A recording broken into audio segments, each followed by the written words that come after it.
Gosh, 2 pictures.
Alrighty. Let us see.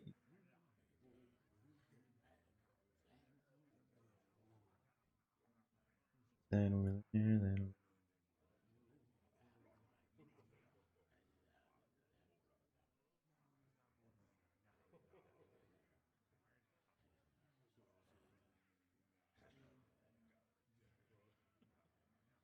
What up, Goose4551? How's it going, man? It's going pretty good, actually. I'm a 7-0 off stream with this deck, so you know what that means, right? Now I'm gonna just tank. I've used up all my RNG before the stream even started, so we're effed. But we went 7-0 a second ago, so maybe it'll keep going. What's up? Now it's June. What's up, El Tiger Chino? What's up, Jojo Blue? How's it going? Not so friendly Cure. What's up, Dumb Gamer Boy? I haven't seen you in a while, Dumb Gamer Boy. You weren't here the last couple of streams. How you been, man? Rexistance. How's it going, man?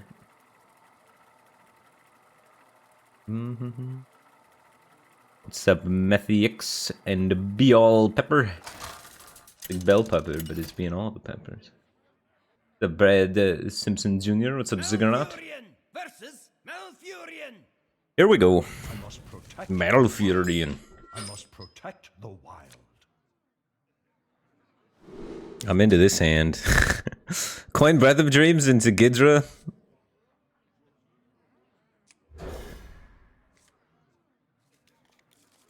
Into hopefully another spell.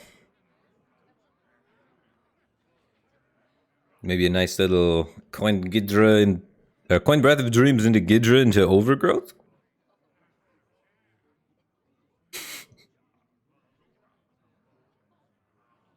What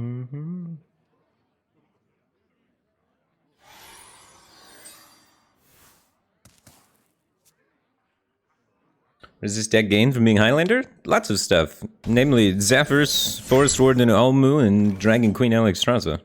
All fantastic cards.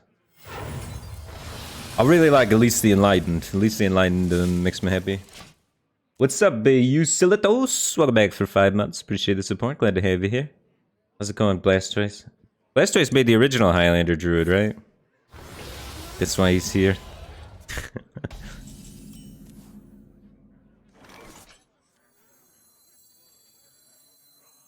I mean, I guess I'd play it. We could always top deck. Set up for this top deck.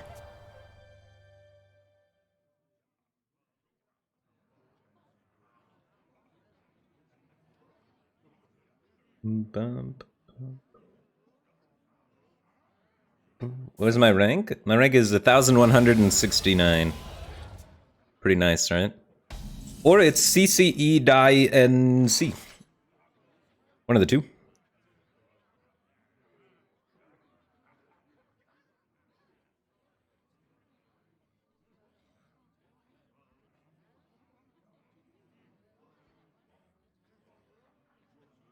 I think I just play another guy and chill. I want the opportunity to hit the spell burst on this.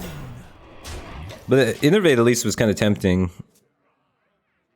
But I think I just play at least next turn. Getting an extra copy of the Innervate will help me be able to activate these Forest Warden Umus in the air. Or maybe a nice little Arbor up.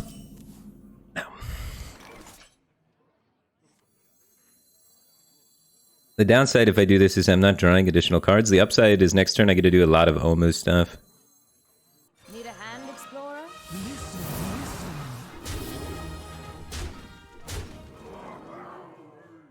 So I can use the innervates to activate the Omus, and then I can play Emerald Explorers. So I can develop 2 Emerald Explorers and 2 Omus next turn. So I think it's good. I think it's good enough.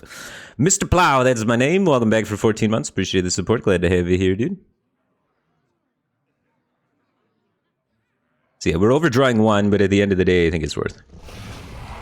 He's on that Guardian Animals train. This positioning left something to be desired.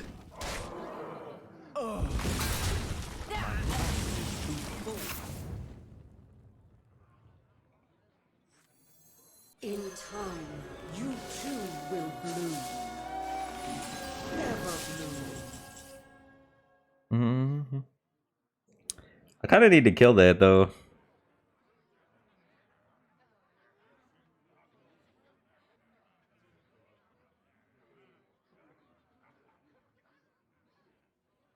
So I guess I have to just play this. Maybe I don't have to kill it. In my head, this worked out differently. I don't know. Maybe I'm still a little sleepy. What if I just innervated? No. Oh my god. I think I'm trolling a little bit with this play. For some reason, I thought I could play this, innervate again, and then play Umbra and kill this guy. But I just can't. Jeez, oh Pete. Time waits for no one. I guess I just threw away a 5-4. Really smartly. Really smartly. Genius. Alright, I gotta...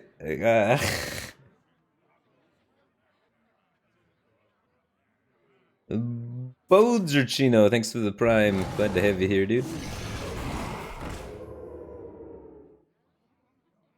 I told you I was gonna go 7-0 off stream, and then immediately the first game on stream I was gonna throw. Look at this. Look at this. Off stream, 7-0. First game on stream, immediately. I don't know. Maybe you guys make me nervous. I can't win with you guys watching me.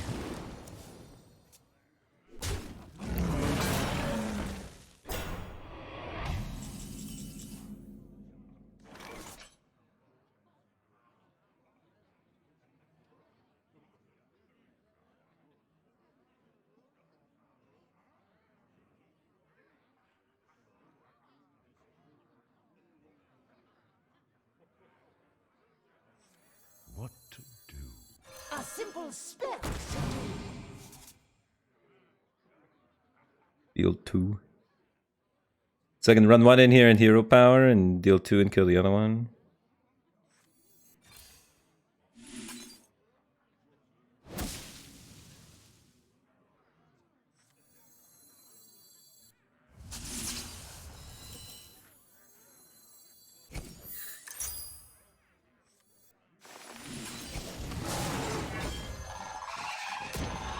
For the wild. Time waits for no one. Job's done.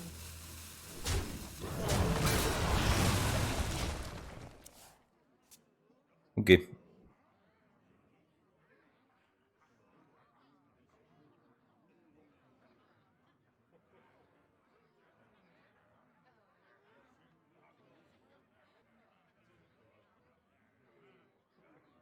My dream is your nightmare.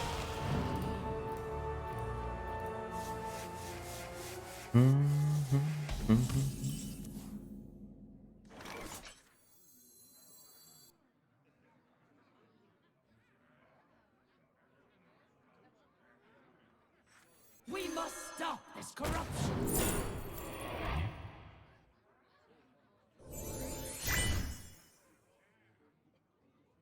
I don't think I can just play a Ysera, can I? Maybe. Yeah, I'll play Ysera next turn. Screw it. And you get a spell. So next turn's like hero power to get the claws. Then Forest Warden, Omu, Claw, Ysera. Something like that. Fight Guard 2, thanks for 25 months. Welcome back to the Batcave team thing. Appreciate the support. Glad to have you here, dude. Pyromancer Adept, welcome back for 4 months. Appreciate the continued support. Glad to have you here, dude.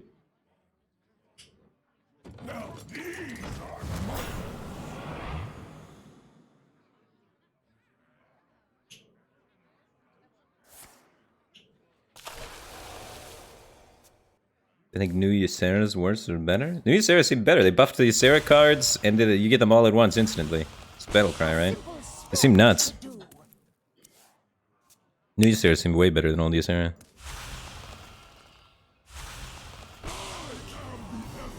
What's up, Amazing Lobster? It's been pretty well. Been pretty well. I went 7-0 this morning, so I was like, I'm feeling good, let's stream. And now I'm losing. Isn't that always how it goes? Nature speaks through us.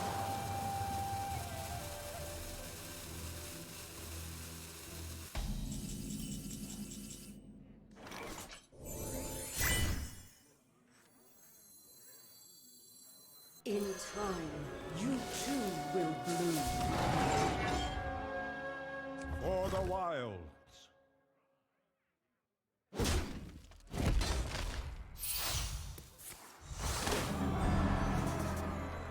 I don't have to use these claws if I don't want to.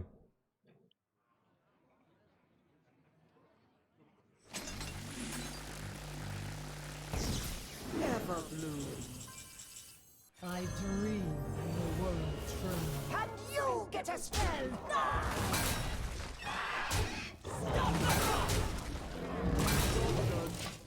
Maybe we're alive.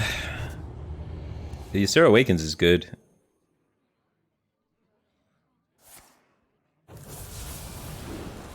We did. Owenly, thanks for 7 months. Appreciate the support. Glad to have you here.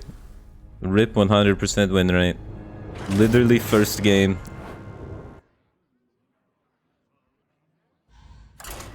Go 7-0 off stream, play 1 game on stream, immediately lose. Classic.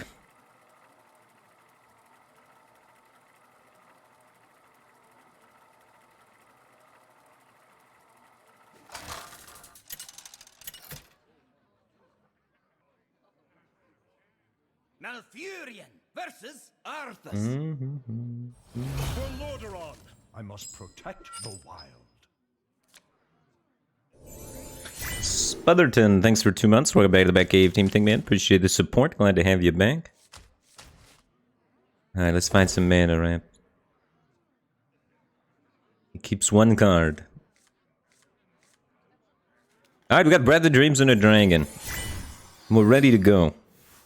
AJ1247, thanks for the Prime Gaming. Appreciate the support. Glad to have you back. Alright, he's kept card his first day of school. I'm gonna find our 1 swipe for that later.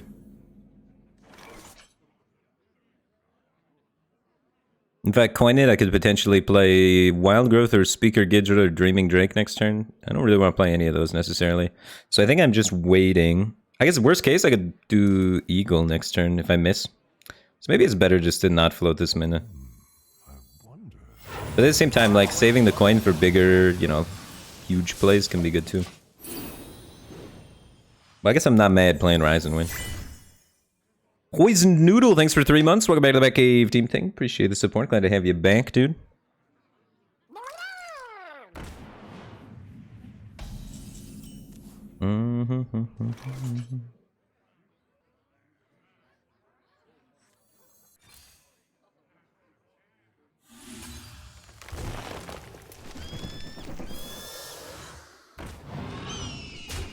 Your card's scary.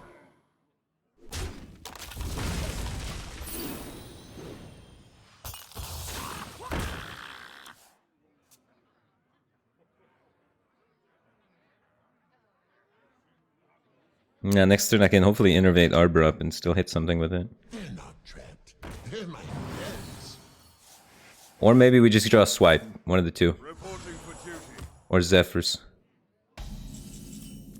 There it is. Piece of cake.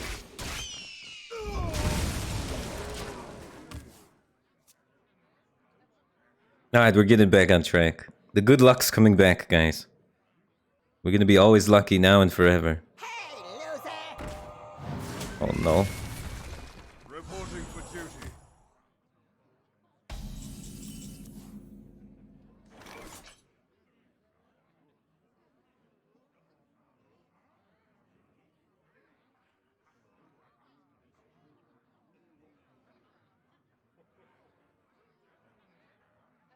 I could just clear his board. I wonder.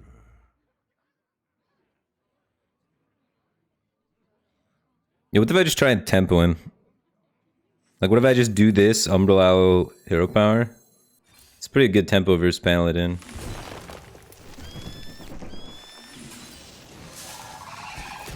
And next turn I'm aiming to try and Arbor up this. Worst case, I play Emerald Explorer, but if I have 2 targets to hit for Arbor up, it's so sick.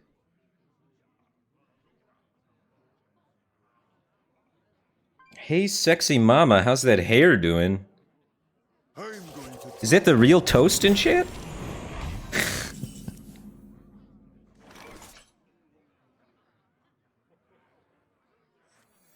Alright, I want to play this and then discount the future spell.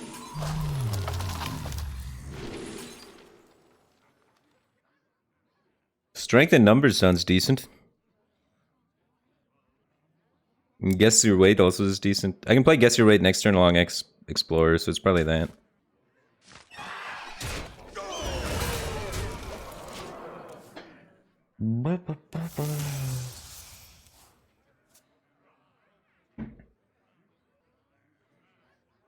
I cannot wait to read these. I cannot wait to read this. Knuckles NCS, thanks for 24 months. Welcome back to the Batcave team thing. Glad to have you here. What's NCS stand for? I know what NCIS stands for. What is this NCS? Alright, the next one's definitely gonna cost more. Easy. We must stop this corruption. Rush Dragon.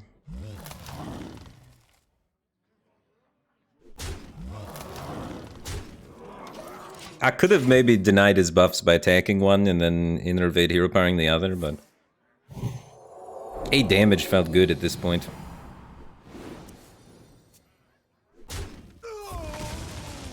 Oh my god, should have stopped the buffs maybe? I do love a good. Nah, we should be fine.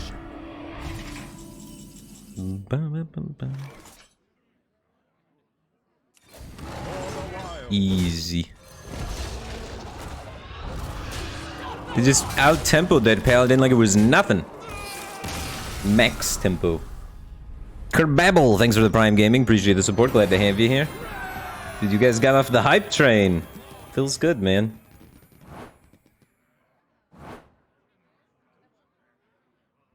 Big Pog.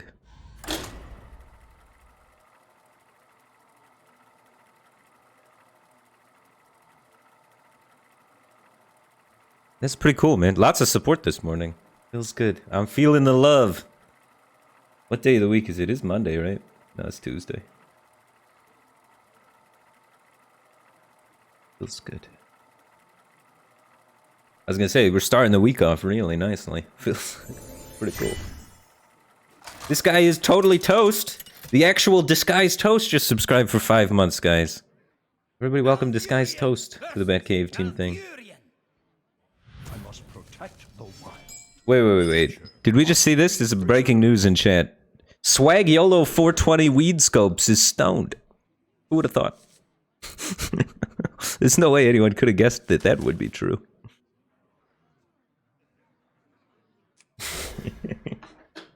It's kind of a fitting name.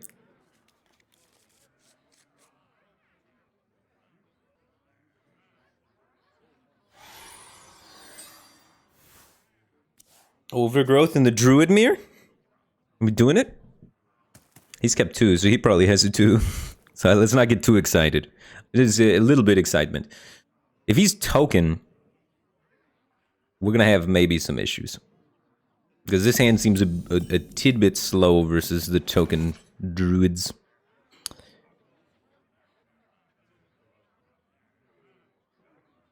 So if I do the nature studies, then that means I'm not playing this next turn. If I do this next turn, there's really no way to get this nature studies discount easily. I think it's probably Rising Wind into Coin Overgrowth and then do this after the fact. If I do it now, I could hit Wild Growth though. I kind of wanted to activate this. Nah, screw it. We'll hit Wild Growth. Arbor Up's really a strong card. That card's crazy busted. Okay, so now we might be skipping Rising Winds to save it for card draw later. But we have to see. Maybe he's token, and then we play it. If he's not token, we maybe save it, try and go Overgrowth on 3, and just save the coin to activate Forest Warden, and then have Rising Winds for maybe draw. You don't really want to use that card for 3/2s in a Druid Mirror. But against token you do. Shall we hunt? He's token, so we're gonna be putting out that Rising Winds.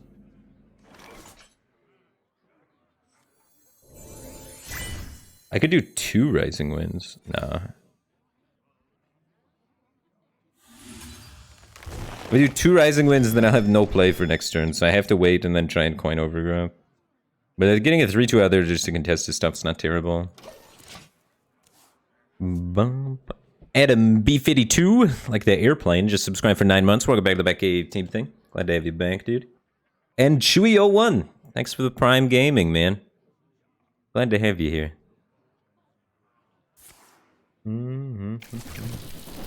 Bees.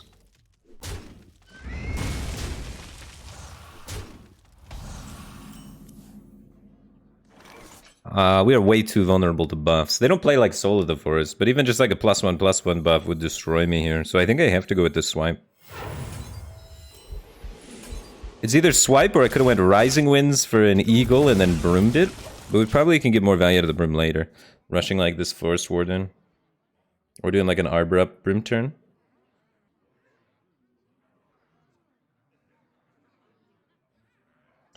What's the hype on Highlander Druid? Everyone started playing the deck a few days ago? I don't know. I'll be honest with you. The way I pick my decks for the stream is I go to the HS Replay trending page and then pick whatever deck is trending the most. It looks kind of fun. So, this deck was trending, so I decided to play it. Because usually if something's trending, that's something people want to see, right? So I try and play what you guys want to see. Well, what the majority of you guys want to see. Not what every single individual person wants to see, because it's impossible.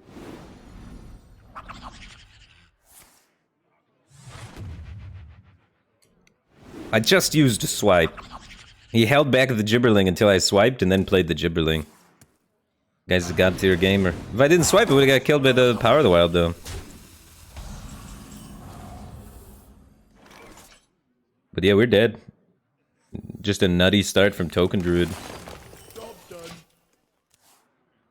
And he's got exactly enough mana left over for the Roar.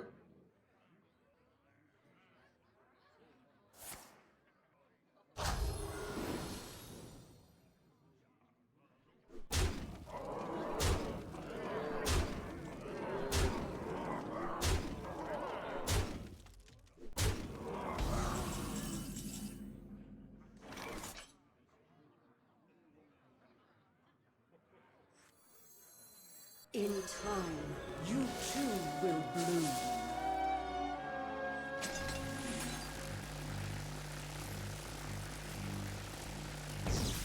Ever bloom.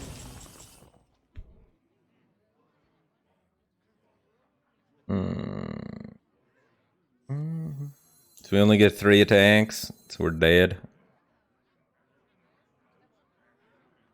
I could make Eagles and then be dead. So it has to be this into something. What to do? We have no lightning, or we have Lightning Bloom and Innervate, so we can like Lightning Bloom, Innervate, Zephyr's. I don't know. But all the other plays get us dead, so let's see what this can do for us.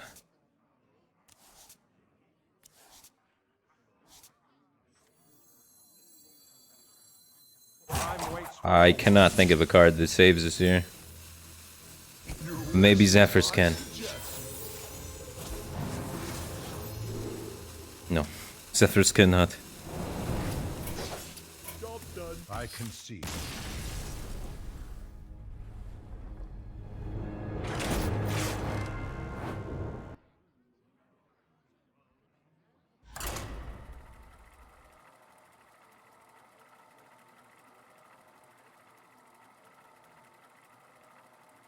I feel like he's gonna arrest you because I look like a cop. Do I play Battlegrounds still? I haven't played Battlegrounds in a while. I don't know. I should play Battlegrounds. Battlegrounds is the most watched content in the Hearthstone category. So if you want to try and make money as a Hearthstone streamer, you should probably stream Battlegrounds.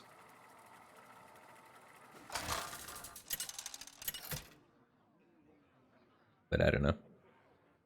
Malfurion versus What's up, Spine? How's it going, man? Watch your back.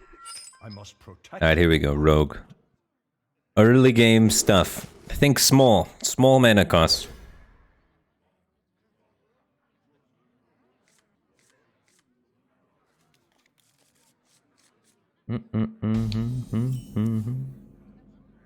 Gidra and Overgrowth. That looks pretty gnarly.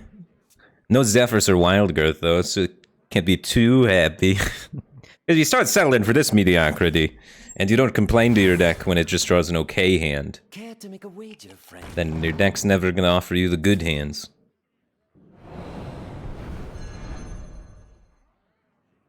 Care to make a wager, friend? The Brotherhood shall prevail. Alright, we lost. Well, that was a fun game. I'm glad I participated in this.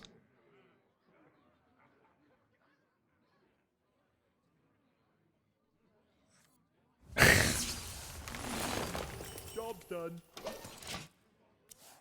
100% win rate off stream. And then it starts streaming, and then this happens.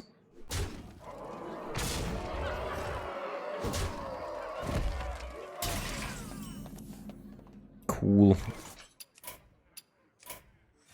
Nature speaks through us. I need to top deck exactly Zephyrs. Listen.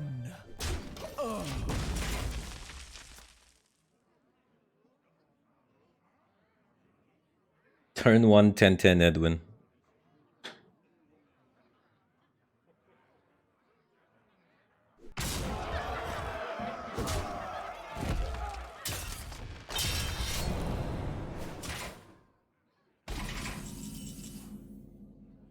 Zephyrs.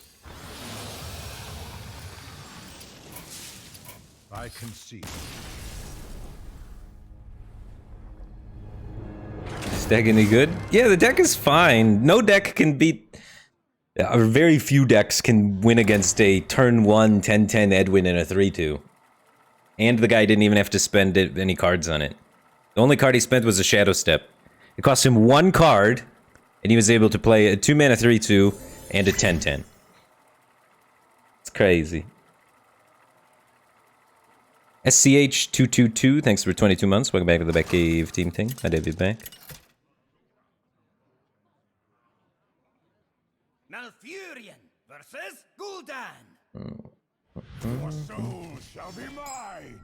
I must protect the wild. This is a good hand.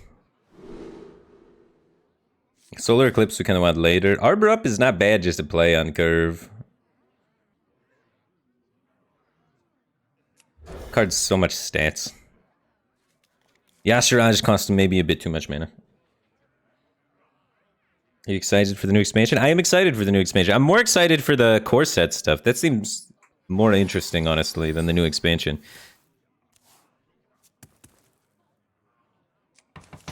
But I am also excited for the new expansion a bit. I watched a lot of Trump's videos so I could see what the cards were.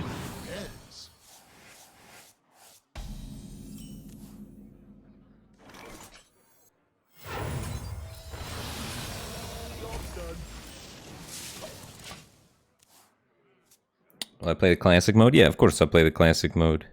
I'm gonna play every single Hearthstone mode at least a little bit. It'll be the new thing to do, it'll be trendy. It'll be very nostalgic. Remind me of the good old days in 2014, man. Job done.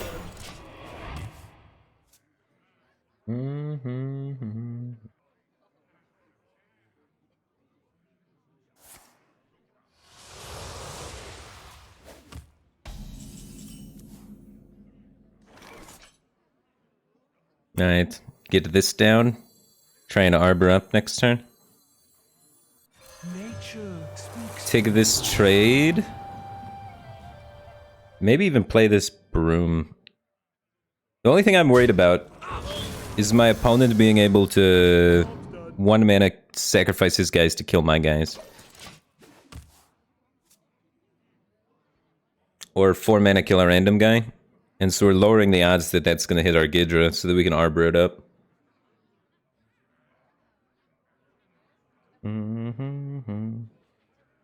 Play Slay the Spire, please.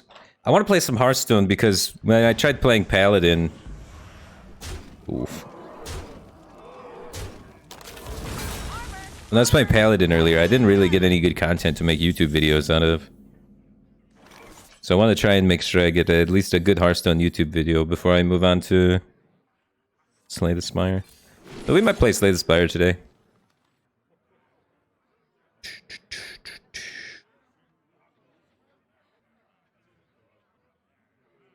I probably have to use Nourish for draw.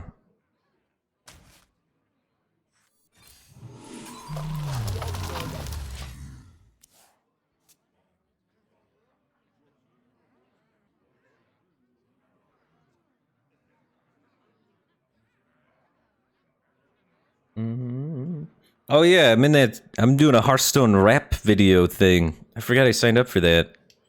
Yeah, Ace SSB Roa is putting together the Hearthstone rap cipher thing. So I don't know, I guess I have to spit some fire lyrics in a compilation with other Hearthstone streamers. So we gotta shine out from the rest of the group. We gotta get the dopest, hottest rap tracks.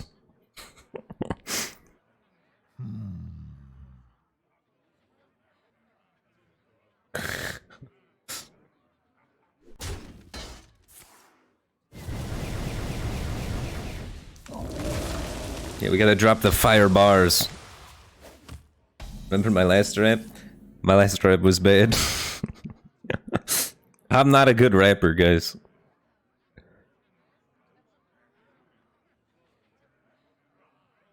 Water elemental? I think we're safe in the Zephyrs. Let's just draw 3.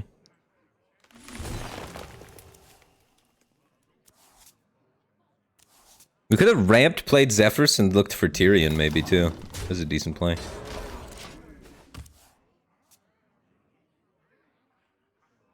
Well, I drew all my 9 drops.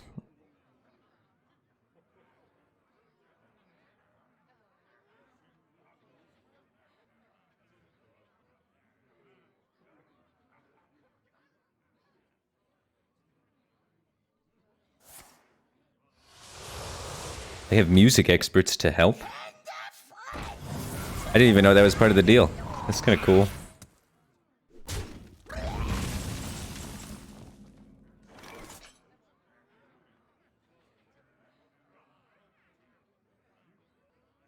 think I'm double ramping. We just got to get to these big cards.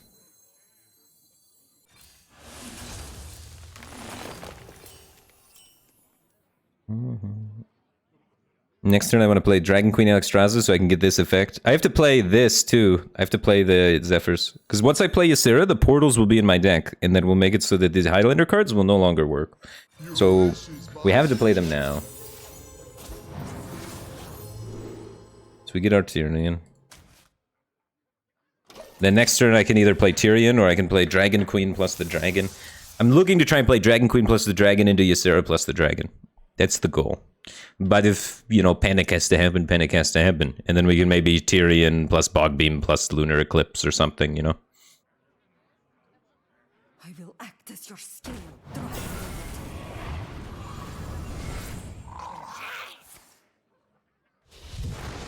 Not too threatening of a board. We don't need to, like, priority kill that 4-5. Oh. Oh. That's a lot of value, dude.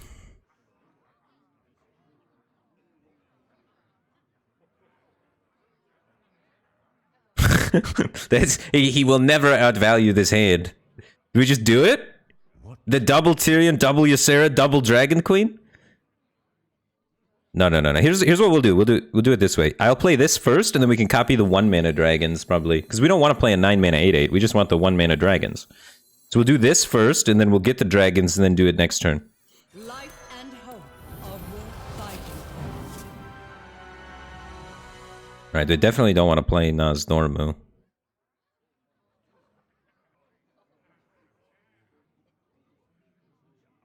I think I play this still just to get my hand size more manageable.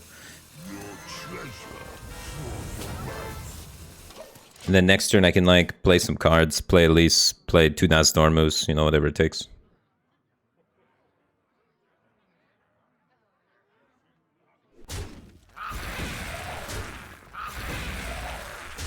What does this play? Is he setting up Defile? What is going on? What are these trades?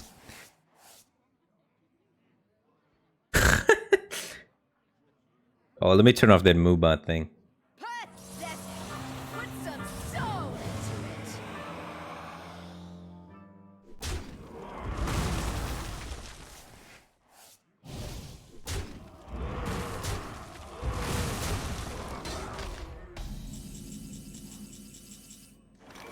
it. Okay. I see what he was doing. I see what he was doing.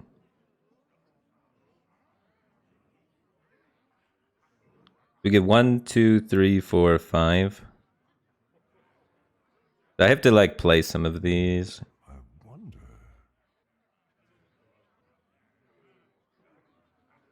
It's a little awkward. Unless we don't want to copy something.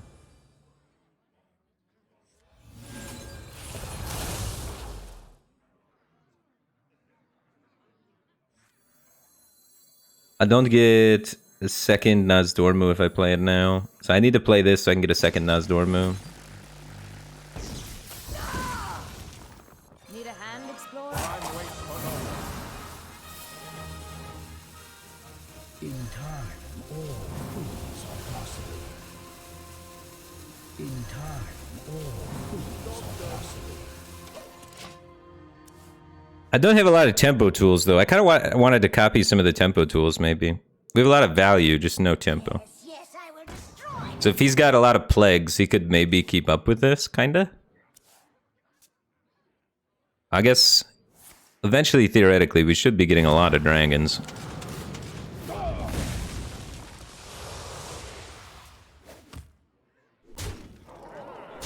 But maybe I went too greedy with this line.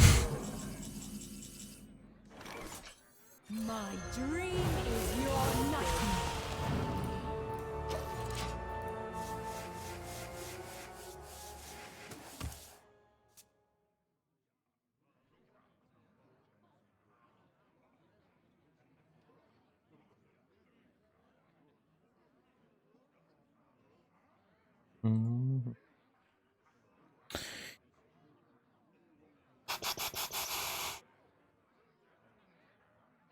I know a soul when I smell it.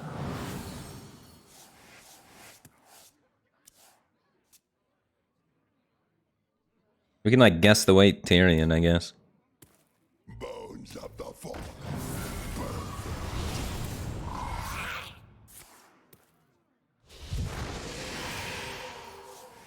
Alright, just draw a bunch of dragons and broom.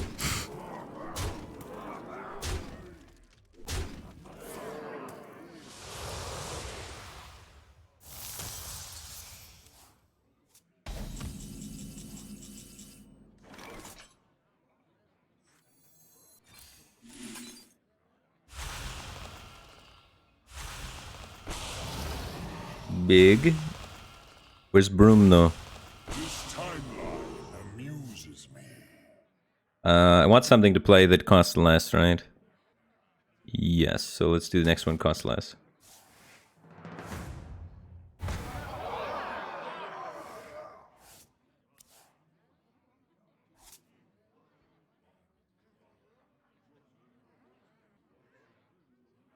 Think we're dead.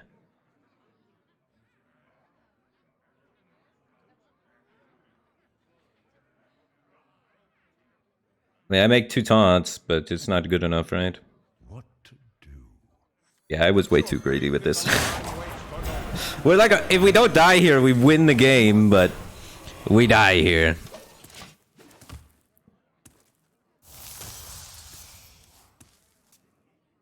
Bump, bump, bump, bump, kill me. I can see. Yeah, that was a difficult. That was a good draw. I messed it up though. I was supposed to be not that greedy with it, I think. I think we win that game if I change some things around there. I copied the wrong things. I needed to copy some of those zero... I should have...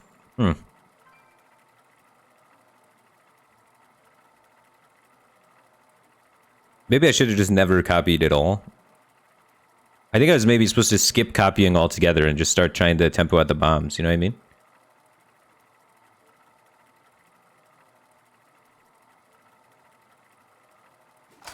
I should have then not forced the copies, but there's so much value. It would have been cool. Bomb trade him with double Ysera, double Yasharaj, double Dragon Queen. I should have just skipped the copy and power bombed him though. Protect the wild. Oh, this is a priest. Bombs are real good versus priest.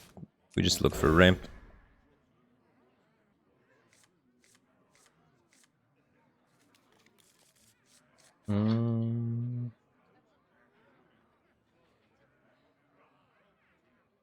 What's up, JHT98? How's it going, man?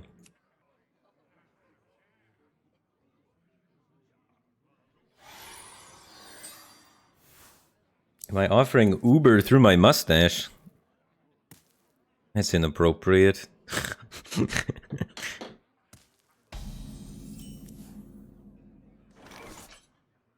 I haven't heard that one before, though.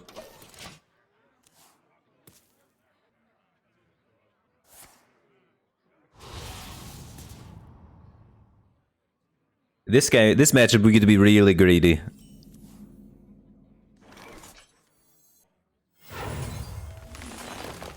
But hopefully we could find some mana ramp cards. Because our deck is getting ahead of itself. Sees the reverse the priest was trying to be extra greedy already. Upside though, he can't thought steal days. Oh jeez. That's a Ysera unleashed every time. Oh jeez.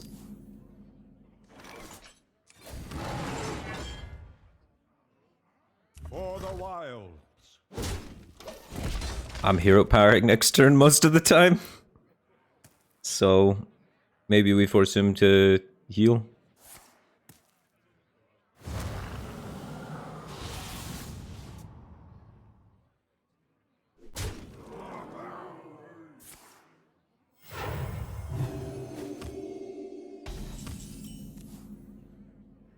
There's some more ramp.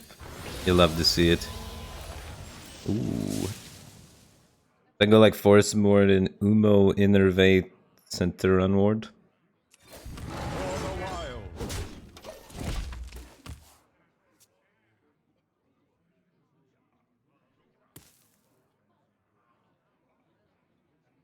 Into Strongman.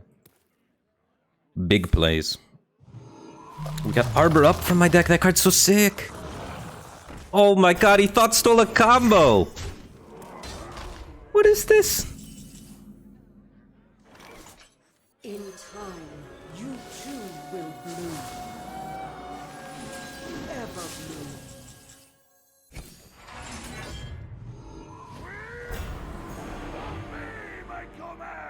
If he didn't have the taunt, this would have been disgusting, but he's got the taunt, unfortunately. Still not horrible. But it would have been insane if he didn't have the taunt there. Dussex, thanks for the Prime Gaming. Appreciate the support. Glad to have you here, dude.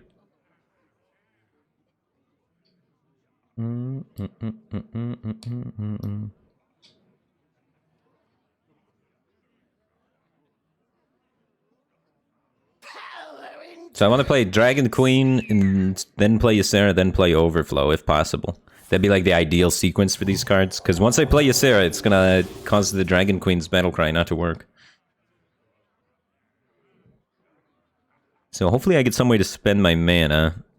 Because I'd hate to overflow before we put the dragons in our deck, you know? But I guess it's not too bad. If we have to do it, we have to do it. So we might have to overflow before Ysera. But ideally, in a perfect world, we could overflow afterwards.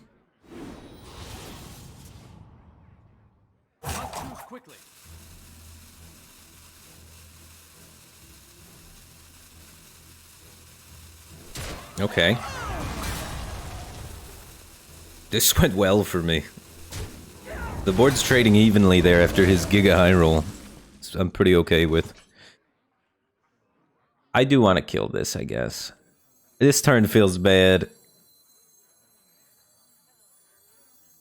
Maybe we just overflow instead and ignore it. I feel like ignoring this is one of those ways the priest can do a lot of damage to you. Cause some shenanigans to happen.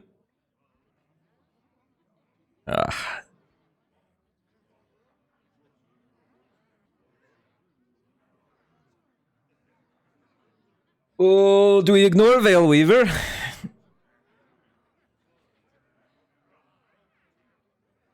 What to do? I want to keep his board under control so I can play bombs. I actually want to empty cards out of my hand too. Swipe sucks in this matchup. I'm doing this. So I'm still spending my mana. So when I overflow, my hand size won't be too big for the Elise, hopefully. Because you gotta keep your hand size really small so that you can actually get Elise off. So that was my big sad turn.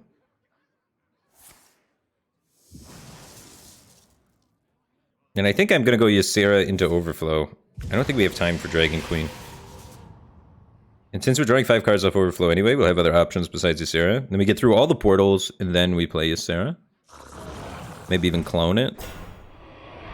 I just like getting Dragon Queen down. I mean, not Dragon Queen. I like getting Ysera down really early. His effect is so strong. So scratch everything I said earlier about doing the Dragon Queen first. I think it'd be too slow. You don't pick the one. This way, we buy ourselves 1 extra turn, but we discount a little bit of value. And I think that's just fine. My dream is We have plenty of value.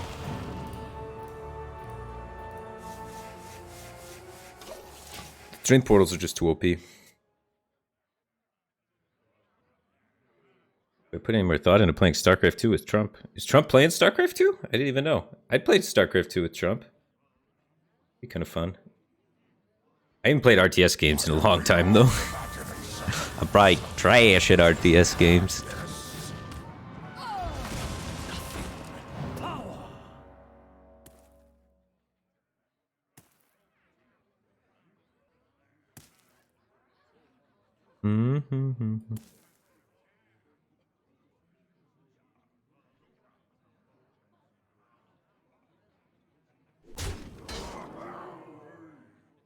Bum bum bum bum bum.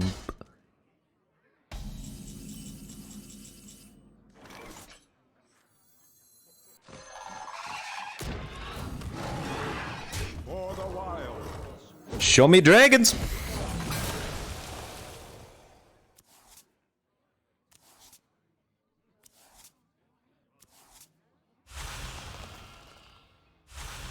It is not yet your time.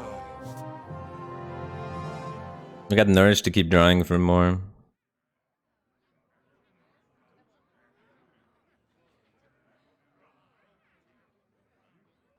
Yeah, so next turn's like Lunar Eclipse something, nourish, save the broom. That was not enough dragons. We have 6 dragons left. A third of our deck is dragons. 1/3. my dream. I knew he got this. I knew this was gonna happen on 9. Madame Lazul, my best card. This is the only card that gives him a chance of valuing up with us. The only card that gives him even a chance.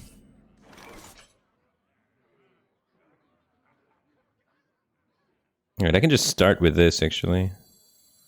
We might even Arbor up this turn or something. Ah, that'd be too much commitment, right? If I Arbor up, I can trade these down, actually. I could just double Arbor up, walk over that guy, force him to clear, and then nourish? That sounds like a move.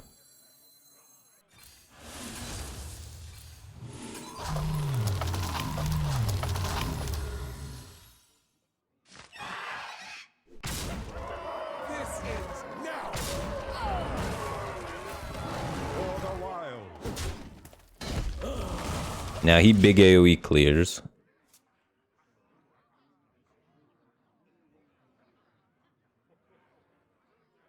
Bum, bum. Or he dies. Maybe he doesn't have big AoE clear and he just dies.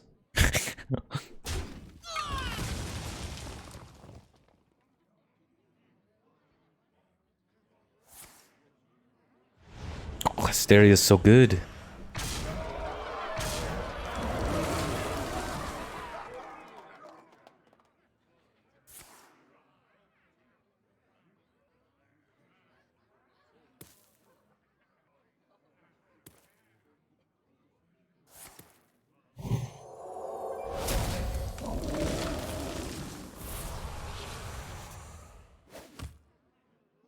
Streamed any Wild recently? Nah, I haven't played Wild in a while.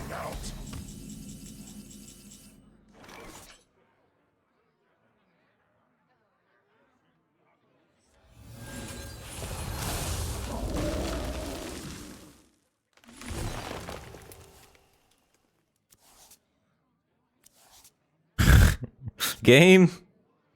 Come on now. What are you doing to me?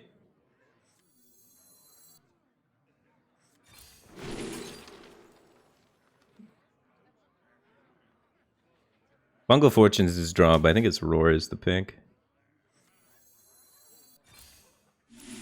There it is.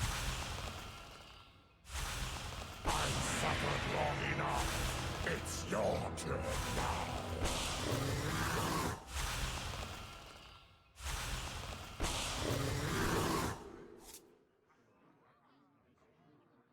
Time waits for no one.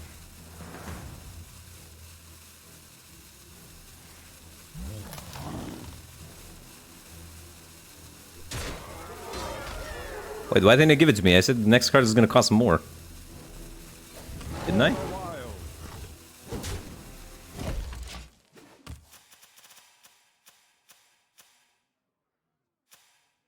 Oh, I drew the portal. The portal's 9? I thought I drew the bog beam. Oh my god, I'm trolling.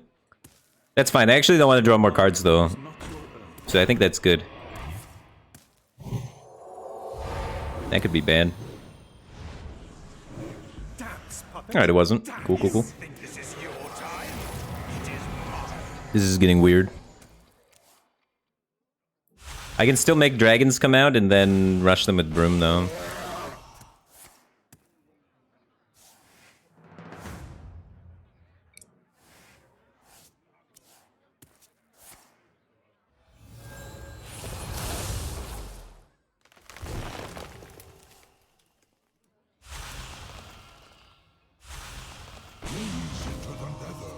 Find your power.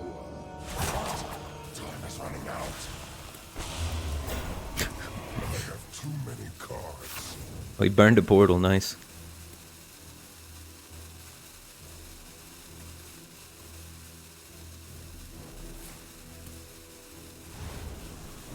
Randomly generated hysteria.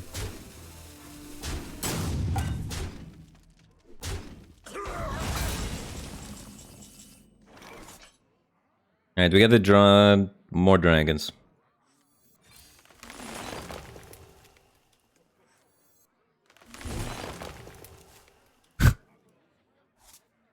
Wrong kind of dragon.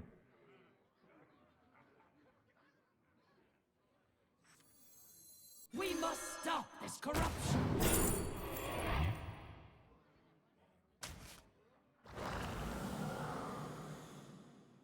He's got 24 power in play too.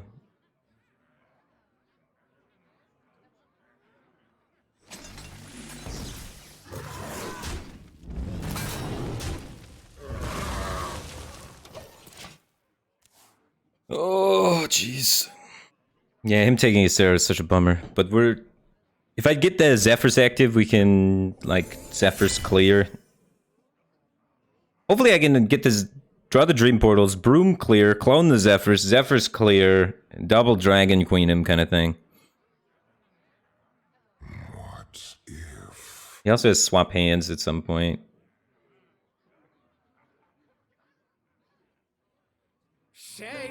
He's doing it already. He's got another swap hands too? Oh my god. Alright. Well, we die, right? Yeah, because we have Savage Roar in our hand. Need a hand, Explorer? Oh, he missed it. If you use Savage Roar, I think we're dead. I guess it's only 22. Because of Savage Roar, Zephyrs isn't active. Yeah. That's right, that's right. There was definitely a lethal there with Savage Roar and Broom. Like, definitely.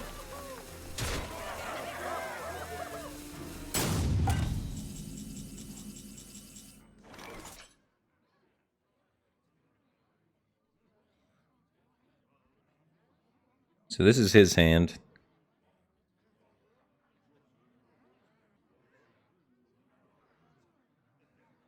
There's 9 mana AoE, Broom. And then he's gonna play a Plagued Proto Drake, maybe?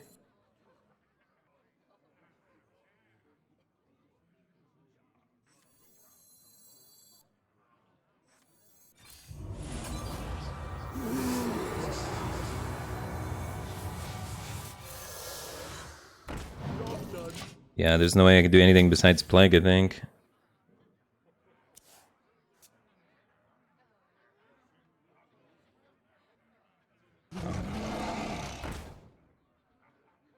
So we lost our Elise too.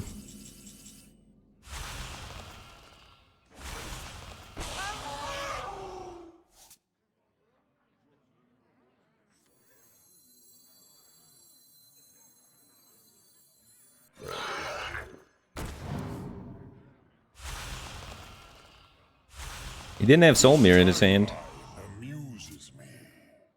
So maybe we'll just be fine.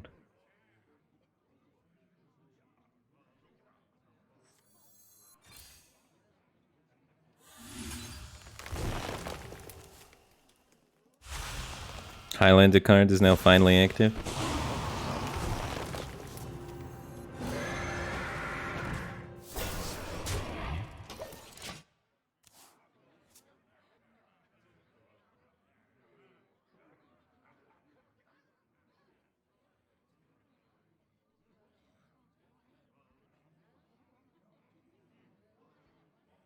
His Zephyrs isn't active yet.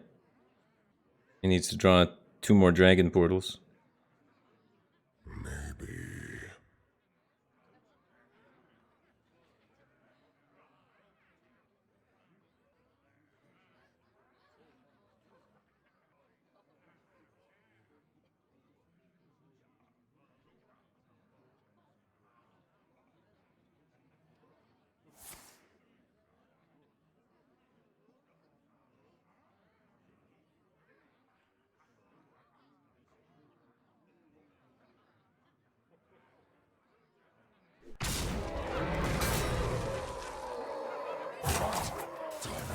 Pendants. Okay.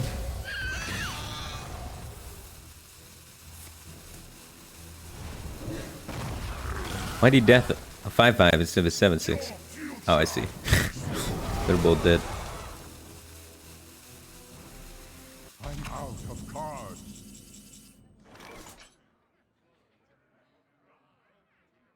What's more power, Ysera or Yasharaj? Yasharaj gets me Moon Touch. What other corrupted cards did I play? Did I actually play Strongman this game? I did, right? Yeah, so then it's this guy. I'm not 100% sure if we played Strongman. But I definitely played the other ones. I probably played Strongman. But we know he has no big clear in his hand, so we're just going for it, man. For the wild.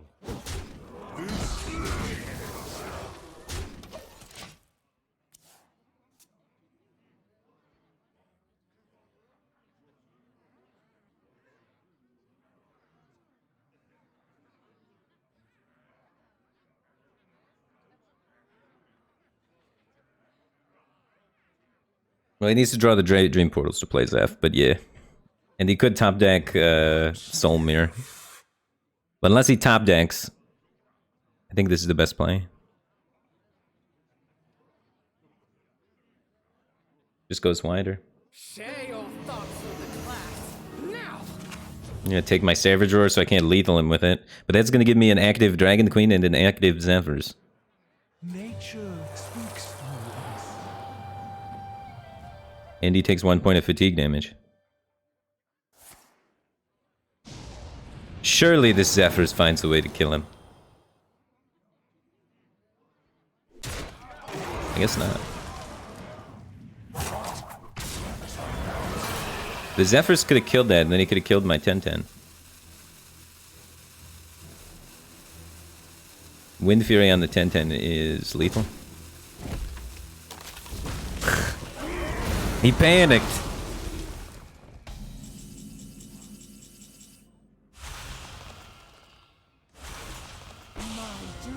Oh, I got the Druid portals from his deck, so it's active.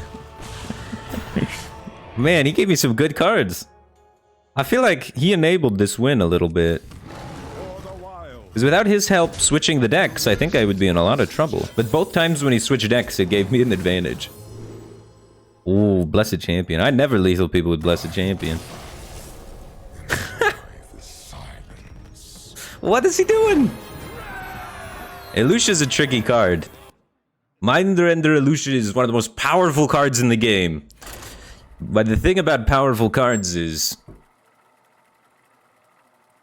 you kind of need to play them at the right time.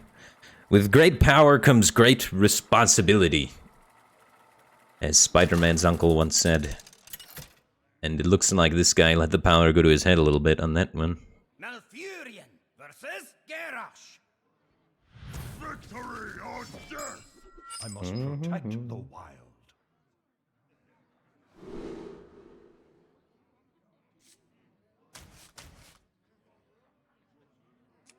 The best ramp card in the game? Overgrowth.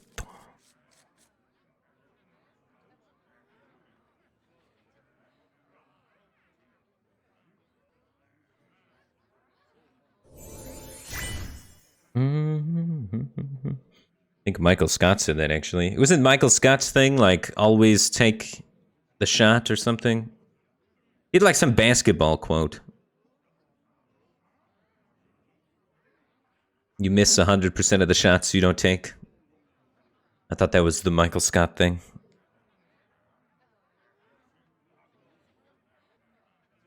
Snake to 88. Thanks for the Prime Gaming. Appreciate the support. Glad to have you here. Yeah, Wayne Gretzky said it, but then also Michael Scott said it and then quoted himself. I don't know. It's an Office thing. They made the meme about it in that TV show.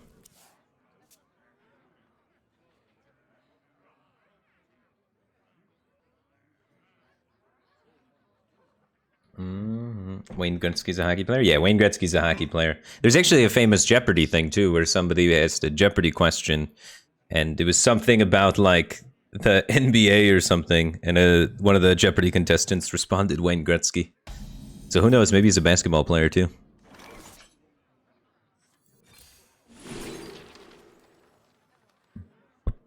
Or ramping into copying, maybe? Copying some Lunar Eclipses while we have this isn't bad.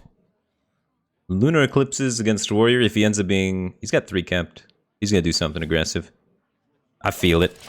He's an aggressive guy.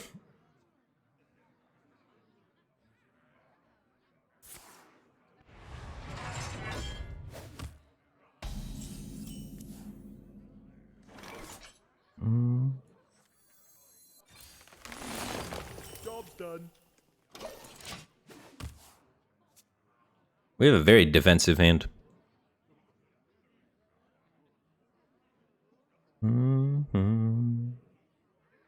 It's my team from my favorite team from every sport that I watch. I don't really watch any sports. I don't know. I've watched some seasons of sports occasionally. Like when I was in Detroit and the Tigers were doing really well that one season and they made it like to the playoffs. I was invested in the Tigers. But mainly just because the people around me were. I don't usually go out and seek sports on my own. This is a really good hand. I guess I don't mind overdrawing one here. We get the extra card draw to refill our hand. We have tempo tools. We have healing tools. Mainly just tempo and healing tools. We don't get a lot of value in this one.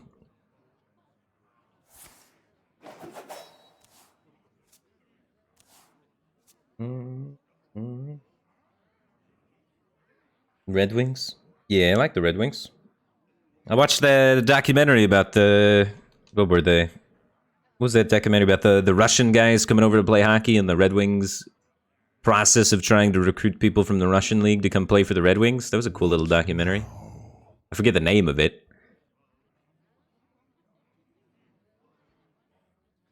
But it was cool. I like that kind of stuff more than actually watching the sports. I like the behind the story of why the sports are really interesting to me usually. Less so than actually seeing the sports happen, you know? I'm just a big picture, overarching backstory kind of guy, more so than an action kind of guy. Yeah, I mean? My hand is too full.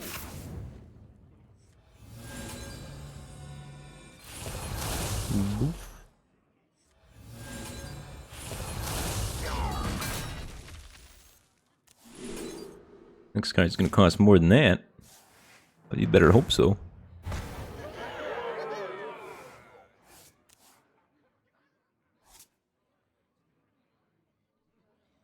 Yeah, we'll get that out there. We must stop this corruption.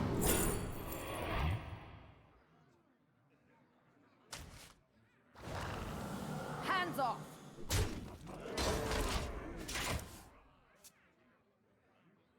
I'm gonna save the 4/4s to react, because he might AoE this. I'm not 100% what kind of deck he is still. So we have to respect Control Warrior, we have to respect Engage Warrior, or Enrage Warrior, not Engage Warrior, and we have to respect even like Big Warrior, I guess. Probably not Big Warrior, he's got a Sword Eater. But all the different OTK variants of Warrior, which are kind of just basically Control Warrior, but you gotta pressure them a little more aggressively because they have a little bit less control tools and a little bit more OTK tools. But that's why Warrior is so tough to face on ladder, is because you don't know what he is. He could be anything. I wouldn't even be surprised if at the end of the game it was like that wasn't even a Warrior. That's how flexible the class is. It can really go in every direction.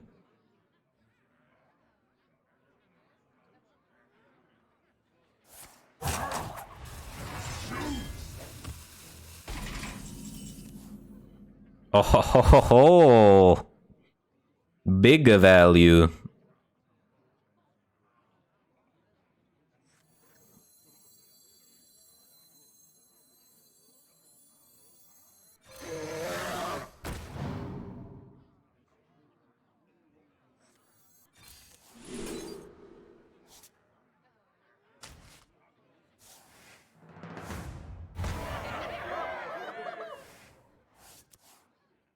Hands off.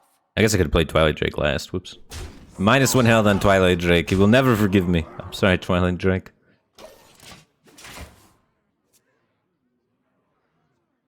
My whole hand is like 0 mana cards. There we go. We baited out the removal. Show you who's boss. Now it's time to show him what we're really made of. Rushing 4/4s.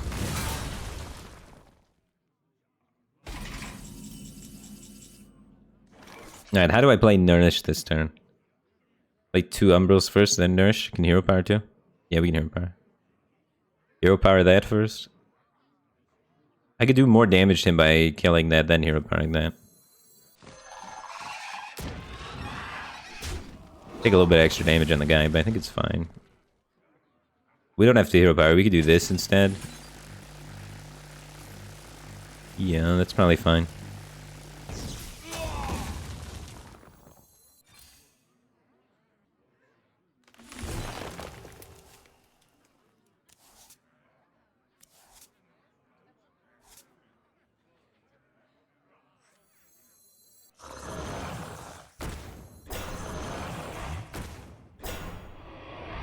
I think this is enough pressure. I want to save the last guy to react, I think.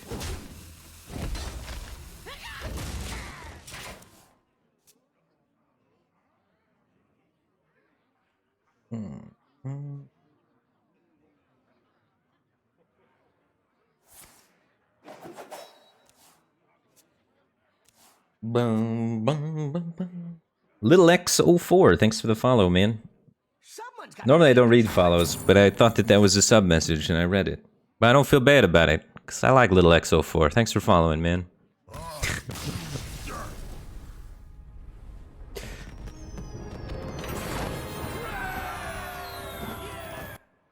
Do we run clowns in this list?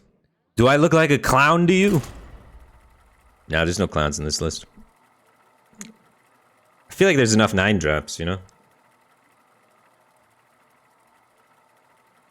But, I mean, I don't hate clowns. Clowns is not a bad card. It's really defensive, right? A lot of our other 9-drops are more power, but less defensive. And not necessarily more immediate power, but more like overall power, because Ysera 7 for 1's the opponent, because it creates a bunch of dragons, and Dragon Queen Extraza 3 for 1's the opponent by creating additional cards. Clowns usually gets killed by 1 big AoE. But clowns can be a lot better against aggro, because you could just play it for 3 bodies of taunt, or if you do manage to get it off versus aggro, it's a win condition and you win the game. So there's definite upsides to the clowns. But right now, the deck is more like grindy, value-oriented than Big Bumba.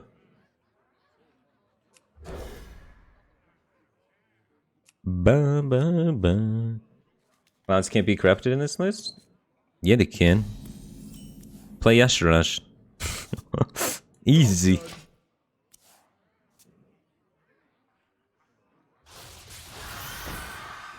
But I'll give you that, they can't be corrupted very easily. You probably need to modify the list a little bit.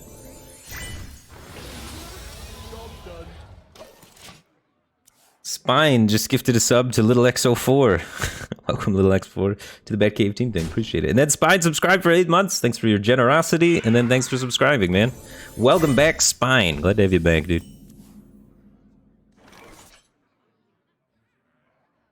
Alright, we're slow to start. But at least we still have Overgrowth. It's gonna corrupt the armor gain card. The armor gain card is gonna be kind of important versus this kind of mage, because once that spell power pops, they can unleash some wicked burn.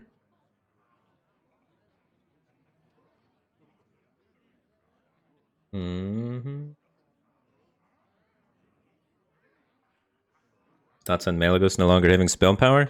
Malagos was an epic problem card that needed to be changed. So I love the changes of design of the new dragon cards. I think they're going to be a lot less toxic, and there's not going to be as many problems with them. But the art, though, the art is the new art style direction. I'm not super big a fan of. Malagos is one of my favorite art-looking cards in the game. Malagos looked sick, and his new version looks cartoonish. I don't know. All the new art seems like worse. Little X04 just gifted a sub to Alter292. Thanks for your generosity, man. Appreciate the support. Glad to have you back.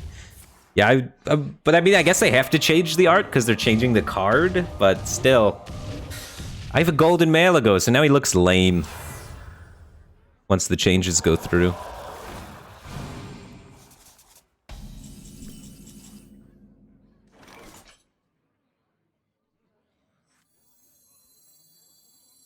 In time, you too will bloom. Ever bloom.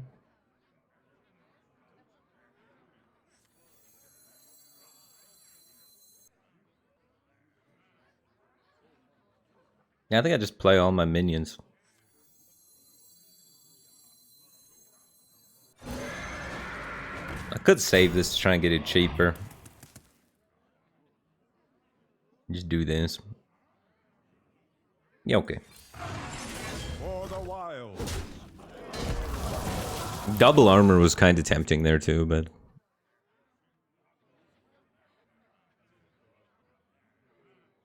could have double armored and then played Umbral instead of playing the 5/6. But I want to double up on card draw, like Guess the Weight or Rising Winds or Nature Studies or Nourish.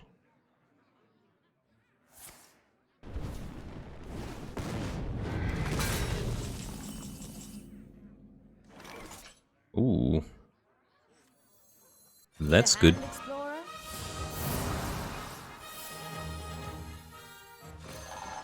Room to grow.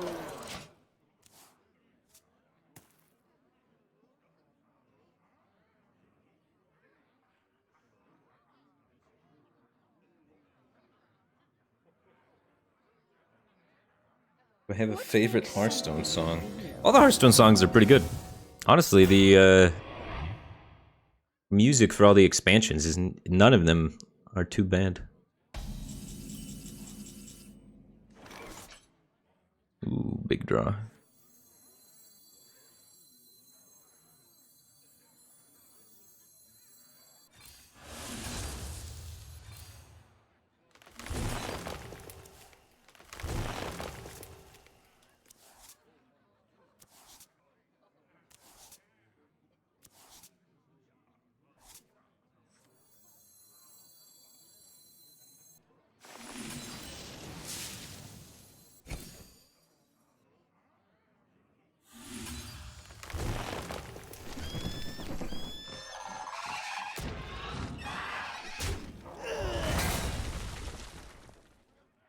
Hands off!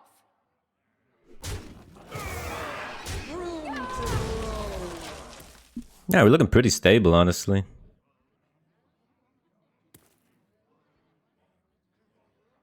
Next turn I could do pretty big plays. I just want to put a taunt out, lots of health on the board. Do Ysera first and then lead into the Asheraj for healing out.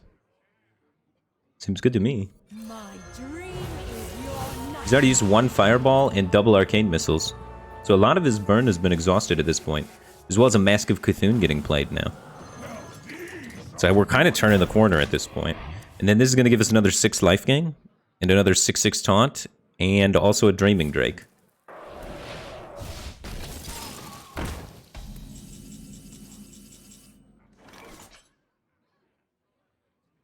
Six taunt, Dreaming Drake, and the heal. I think those are the only crap cards I played. Yeah, it should be 3. This should be good.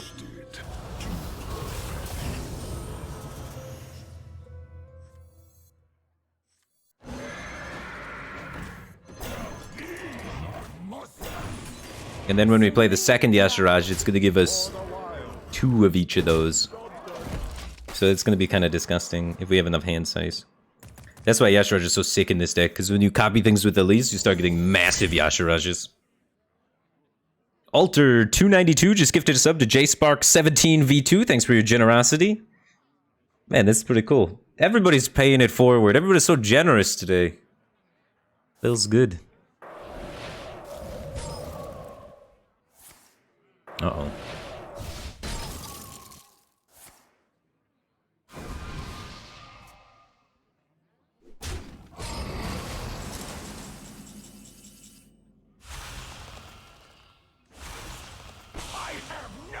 It kills his water elemental. I can't play all this value in my hand. It's kind of a bummer, dude. What am I gonna do? Too much value.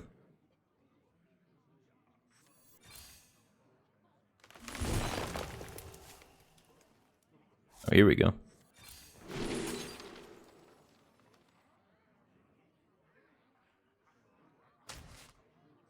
Double swiper. Sleep now. Don't worry. If he would have cleared that board, we could have made the entire board back again and gotten random dragons and then also made dragons from that that cost 1. We could have taken him to the value universe. It's not even value town. There's a whole world of value out there just waiting for him.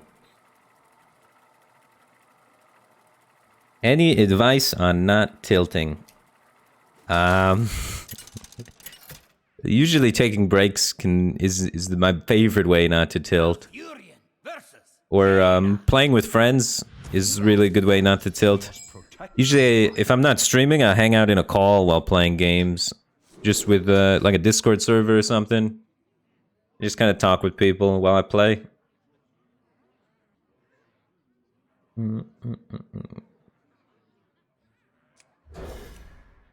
I don't know. Tilting is it's a thing that's different for everybody, right? Everybody has their own things that tilt them. Everybody has their own ways to wind down and untilt.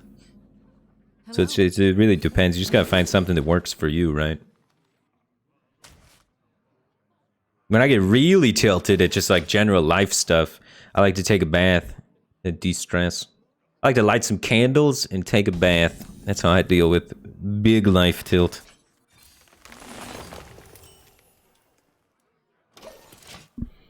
It's nice. Come in. Everyone's a winner. Punching walls is very good. Don't punch walls. You're gonna ruin all your walls. That seems like a bad way to stop tilting. All right, so he's secret mage.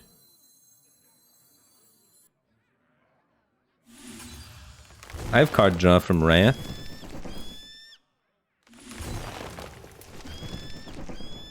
This might get absolutely destroyed by Fire Guy. But if he doesn't have Fire Guy, it's probably okay.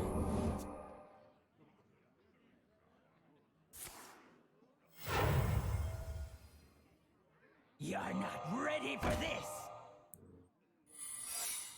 Oh my god.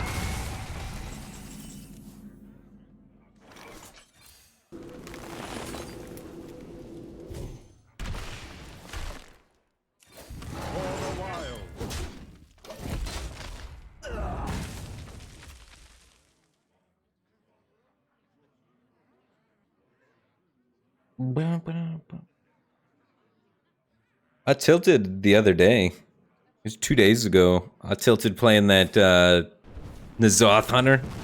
Because I just got bad matchups for 4 hours straight. It's kind of frustrating. So it happens to anybody.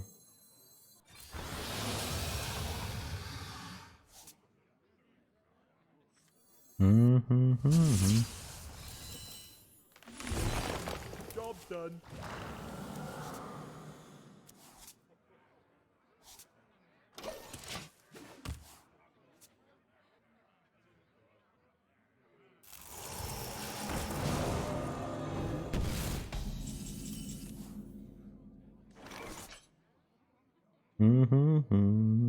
Let's get Tyrion for next turn, maybe? Your wish is my suggestion. Tyrion can corrupt this, so it's really strong, right? For the wild.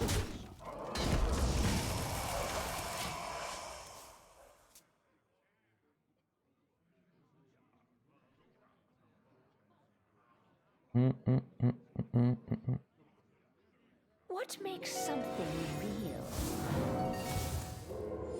Stealth minion. Stealth Reborn. That one's so strong off of Jendis. Oh no.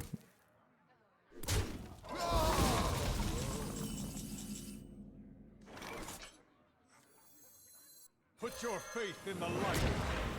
He's got Flame Warrior or Ice Barrier up too.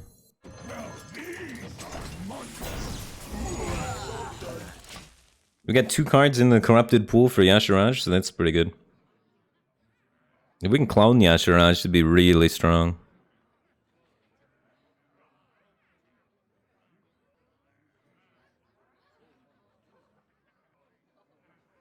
You're not ready for this.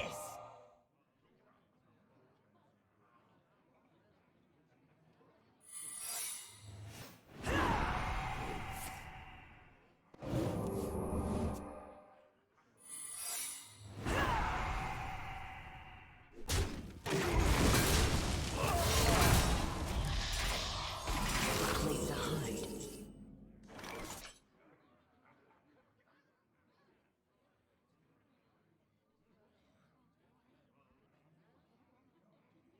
There's gotta be like a mirror entity in there, isn't there? Let's give him this broom. There's always a mirror entity, right? Yes.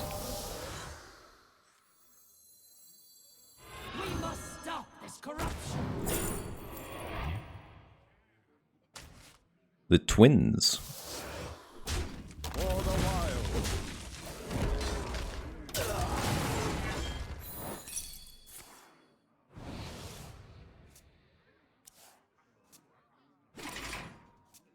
Probably should have punched him. I immediately regret not punching him.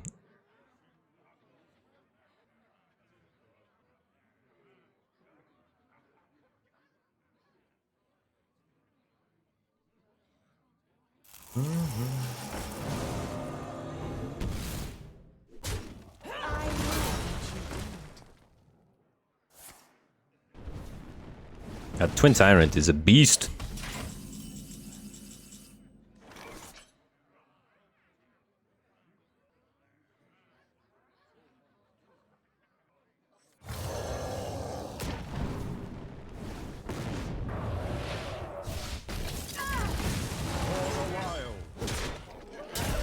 Now, he has a Flame Ward or a Vaporize up. Most likely Flame Ward.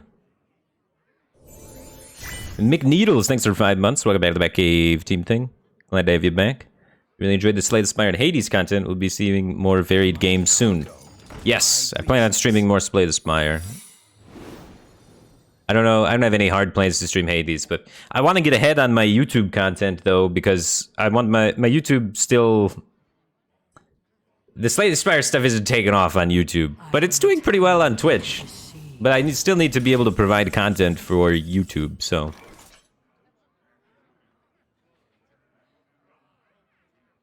I want to make sure that I have enough content for YouTube first.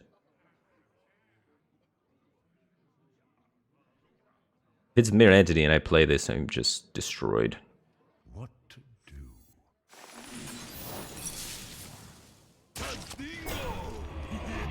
It's fine. Alright, so now I can play this if I want to. Twisted to perfection.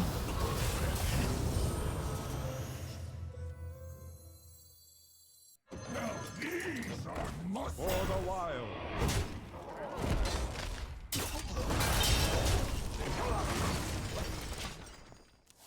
No discovering spells for you.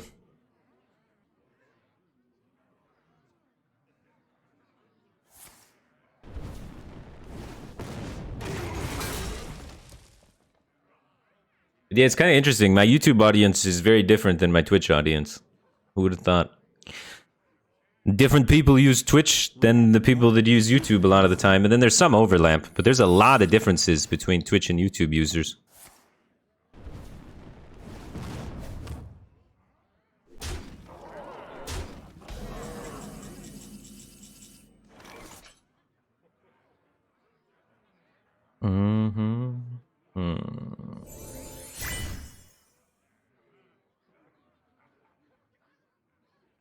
It's got like one randomly generated card. I wonder. Unfortunate.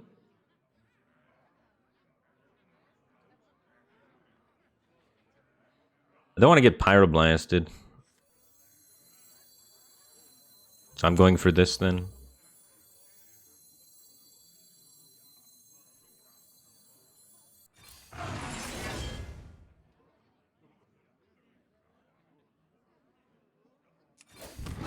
Irredeemable.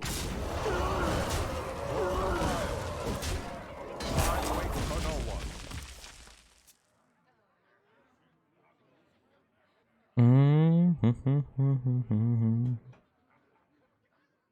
What once was cloudy shall become clear.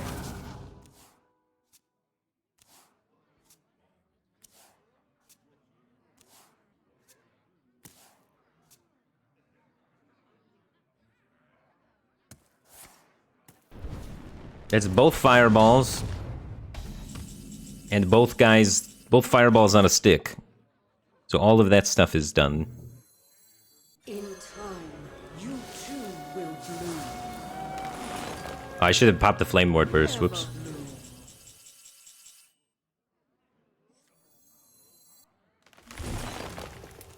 That's big.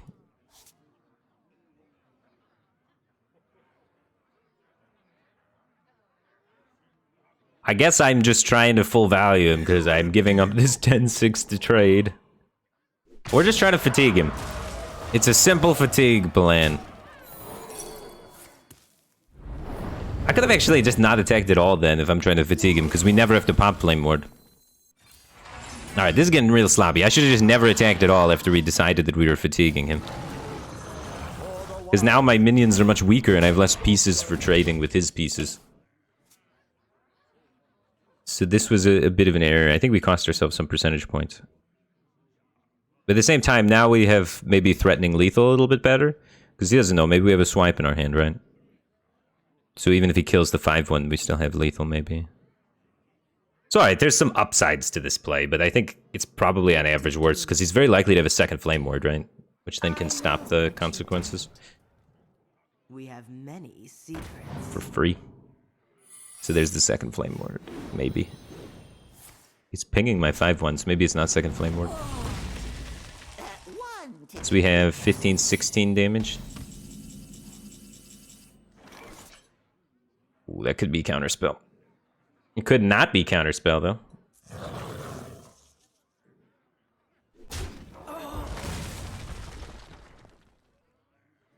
If we don't die, we win.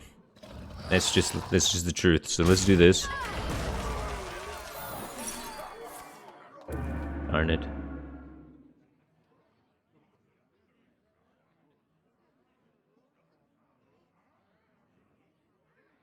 It's probably second Flame Ward.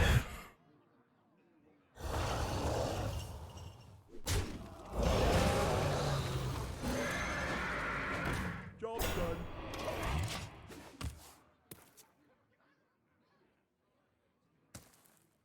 I intend to deceive. Come in, come in. Everyone's a winner.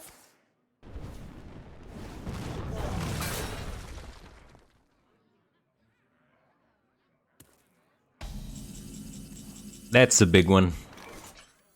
My dream is your nightmare.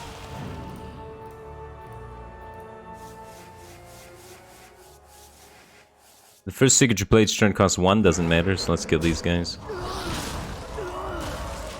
almost out of cards. He can't kill me. He's got like rigged fair game Netherwind portal stuff. Oh wait. Discovering Pyroblast.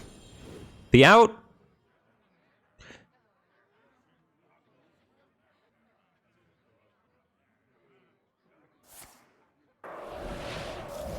If he still has a Pyroblast in his hand, it's possible. Because he generated a freeze to set up his Pyroblast. Can't.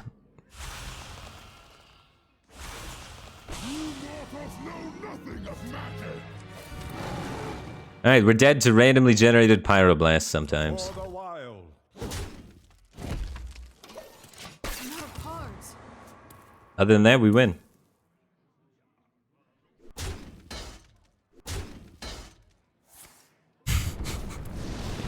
He needed so many things to go right.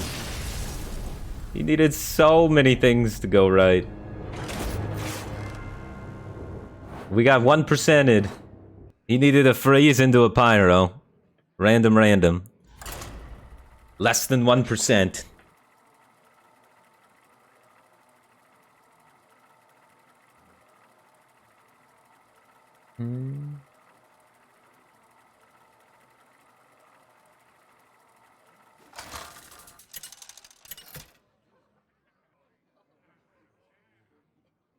Malfurion. What were we talking about earlier? Yeah. How do you avoid tilting? None can escape my fury. I must protect the wild. I mean, I knew that it was gonna happen. I knew that that was pyro. Like, by the way he, like, had it. I just didn't expect also for him to generate more burn to go with it, or freeze.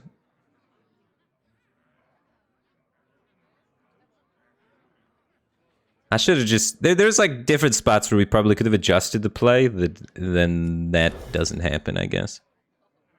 Maybe on that turn with the 7-mana spell, I'm supposed to just pass. Because I have pretty high odds of top decking a spell, and if I top deck a spell, then, like, I could maybe play it. There's, like, 3 spells that would allow me to play it. And then 5 cards that do nothing. Hail, friend.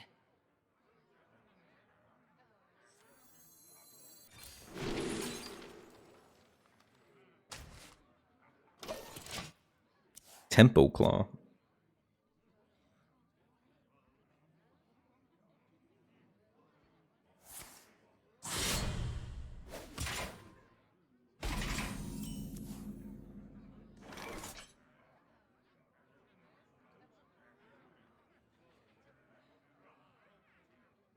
Yeah, ramping the ramp sounds good.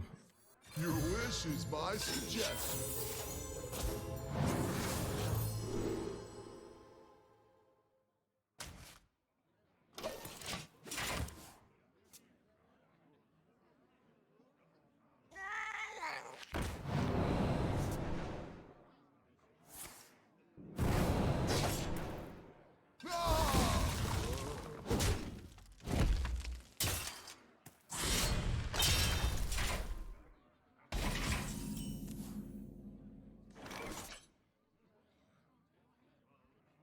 Bum, bum, bum, bum, bum.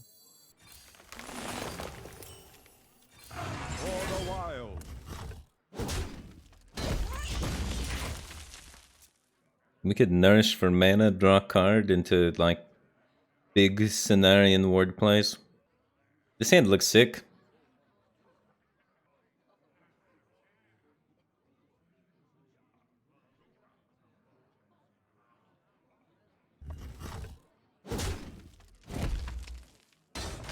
Give me a quest. Well, there we go. We got a way to kill that. Thank goodness. We were about to be screwed.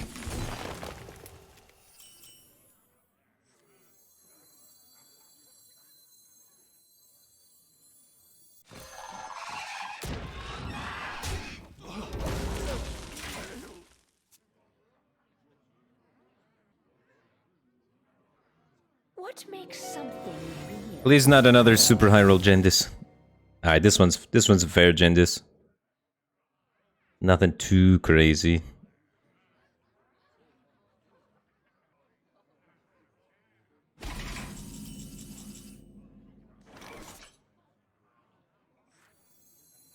In time, you too will bloom. Amazing.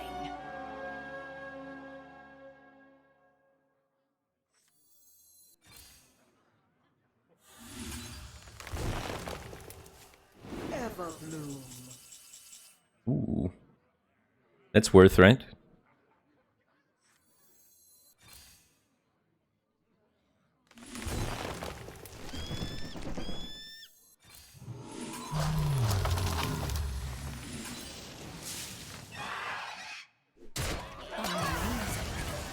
No, wait, what? That was the real one?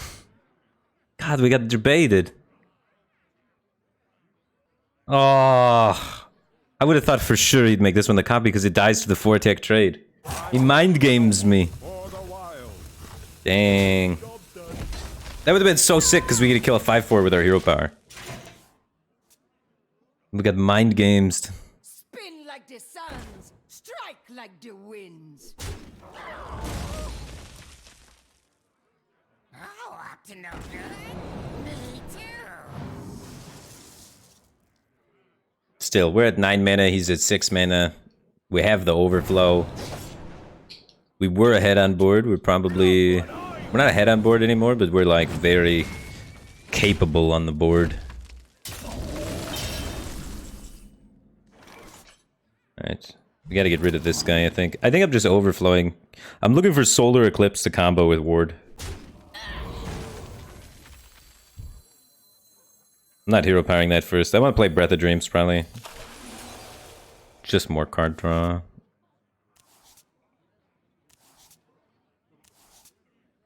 Yeah, we find ways to kill things.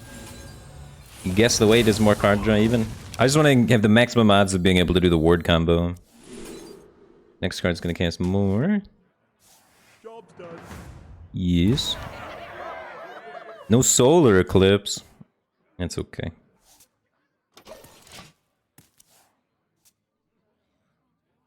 Give me a quest. We got Broom to kill that.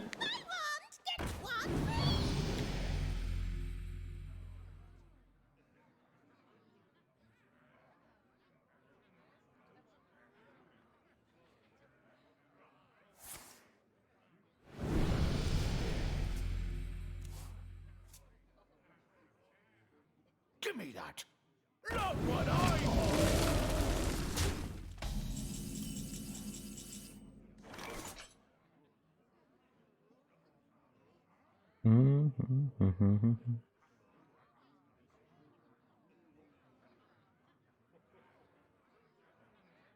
Yeah, I think I just play Ysera. The earlier we get Ysera down, the better usually. What to do? My dream is your nightmare. Sleep now, sleep now. Card is so broken. We have not played any corrupted cards, right? We're still waiting to hit on either Solar Eclipse, Strongman would both be insane top decks. Care to make a wager, friend? Any card draw at this point's really good.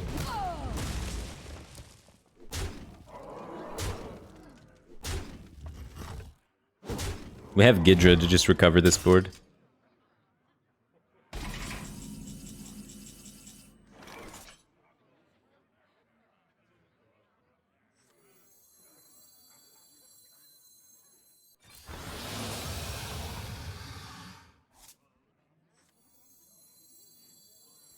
Nature speaks through us.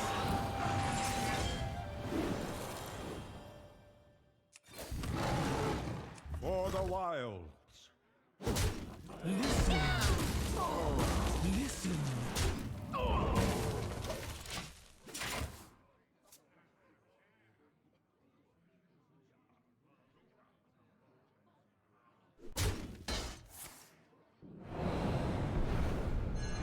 Mage spells again. Oh god. Every card in his hand is random.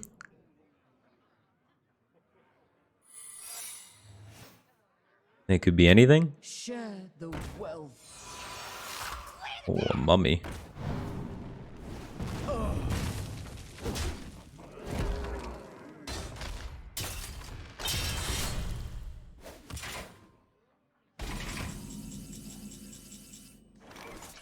So we can test for counterspell with this. Not counterspell, nice.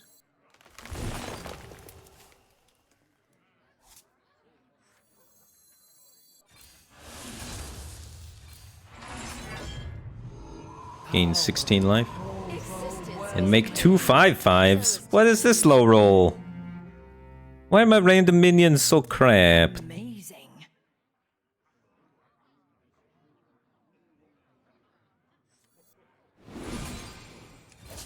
For the wilds.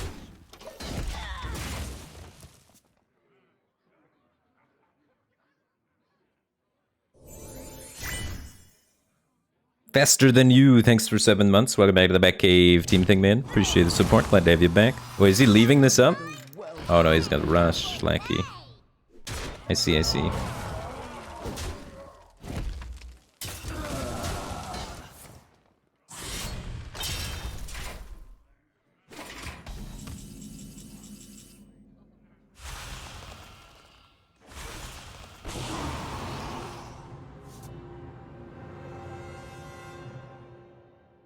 It's probably going to be Mirror Entity. For the wilds. Probably just got to lean into it. Stop this corruption. Taunts are good. We must stop this corruption. It's not like we're going to get too many smaller minions to play into Mirror Entity.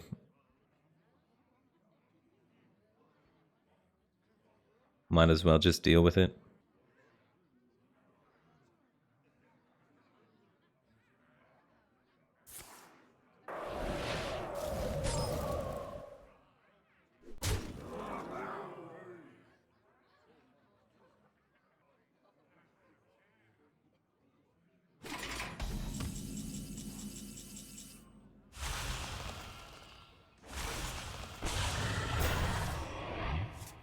Pretty good.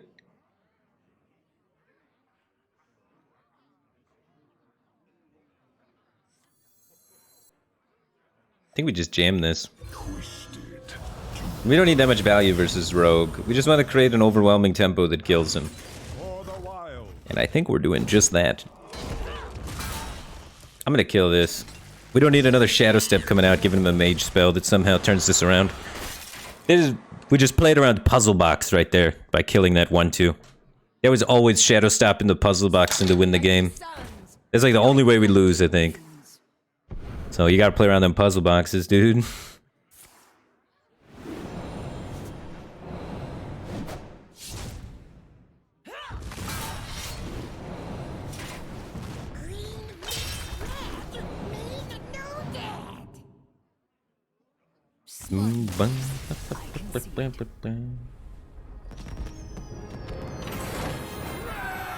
Alright, I'm gonna queue up and then go get some water. Be right back 1 second and then we'll keep it going. Let me get water.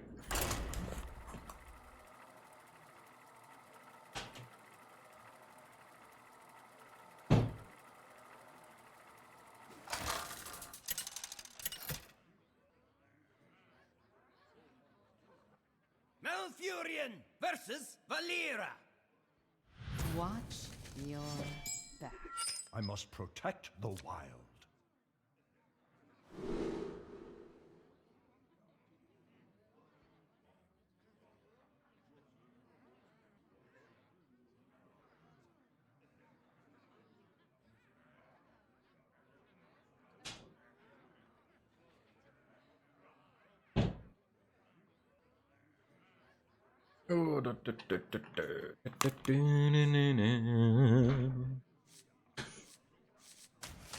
Guess your weight.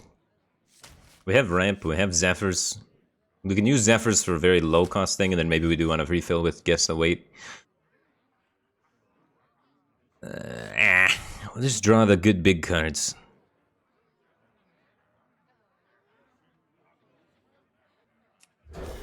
Okay. What's up, 9123P? You were the world kick rogue. GG's, man. GG's.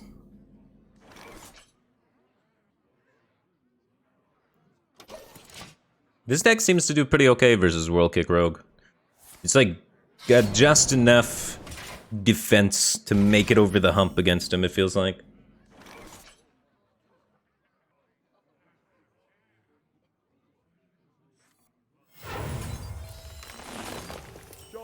And then get to the spot where I can heal and play taunts.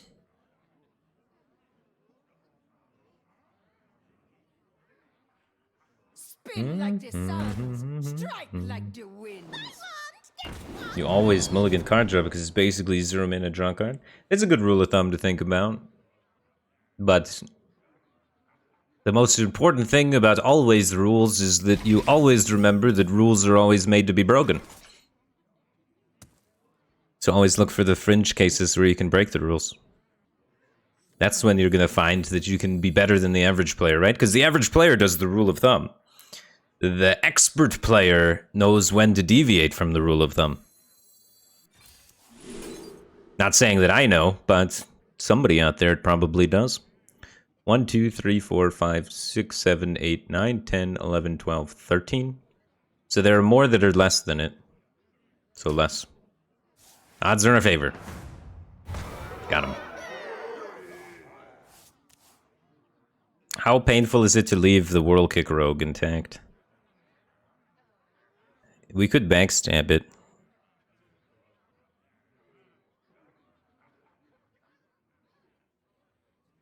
Time waits for no one. Is it actually that threatening of the card? We could save Zephyrs for something maybe more grand. Yeah, we'll kill it. This is my suggestion.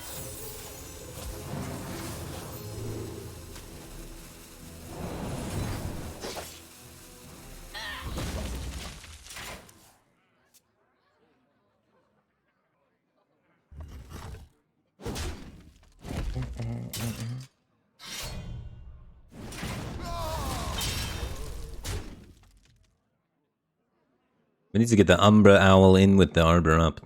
That's the sick play. We're probably just gonna play it though, it's too strong not to. Because I get to play this as well.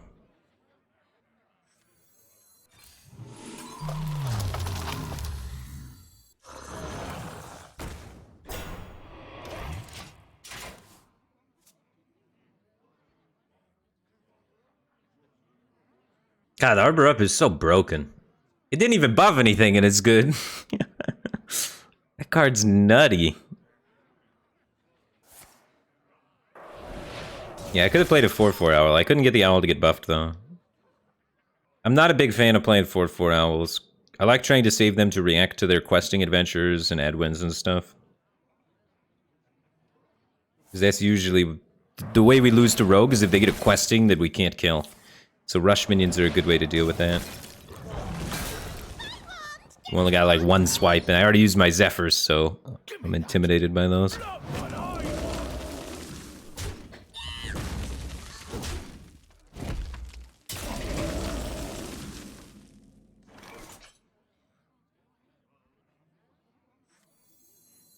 Nature speaks through us. Listen. Big old 4/6 Wind Fury.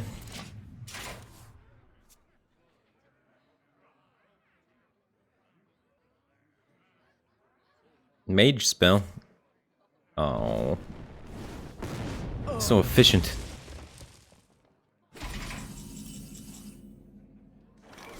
That's big.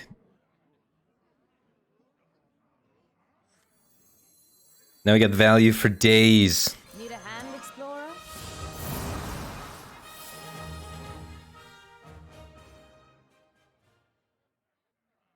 See, I'm gonna save them to remove his things. See, as long as we save them for removal, I think we don't lose from this spot. Because we have these to develop our value and get our threats, we have these to react to his threats, and then we have these to gain a bunch of tempo and swing ahead on the board, right?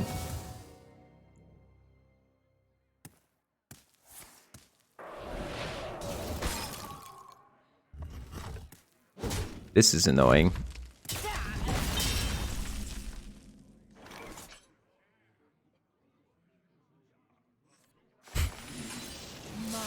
Okie dokie.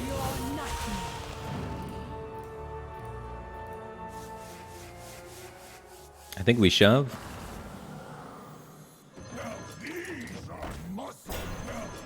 And spread these out for betrayal.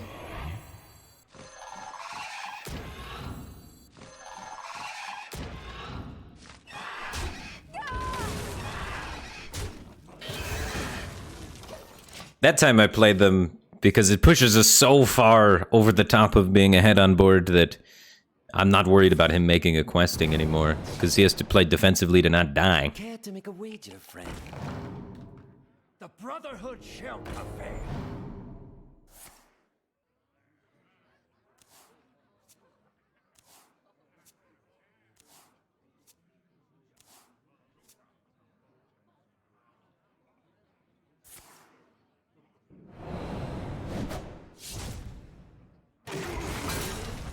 $14 damage in play for us.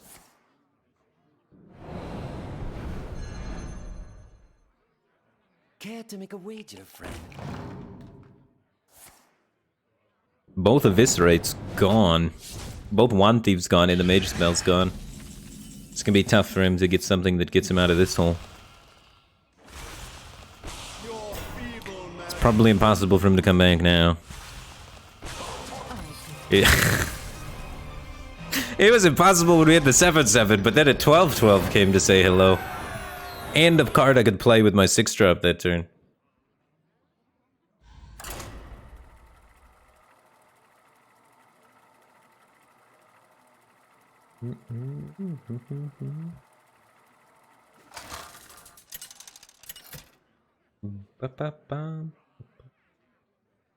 Malfurion versus Garrosh. Oh man, this is it. This gets us into top 1000, guys. I must protect. This is the gatekeeper of the 3-digit ranks, probably.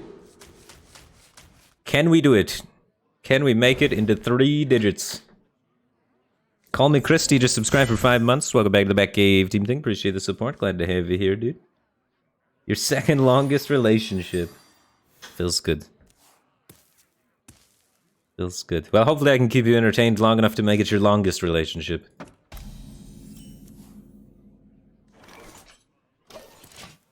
Gonna be coining Overgrowth. Guess the weight on 2 into coin Overgrowth.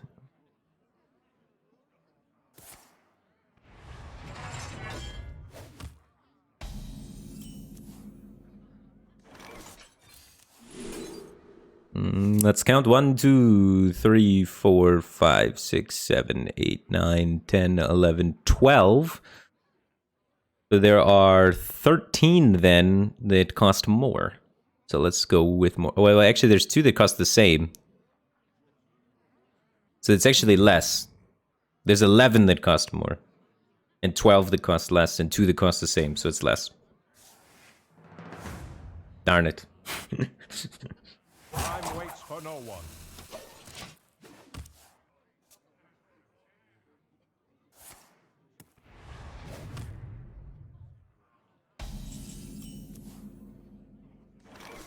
Ba, ba, ba, ba. Oh, baby.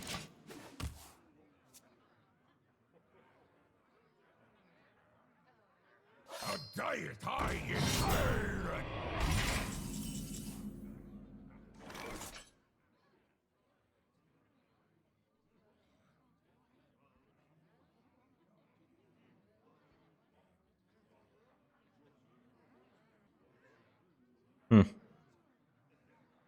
Let's see if we can just get this Emerald Drake to stick. We must stop this corruption. And then play Arbor up.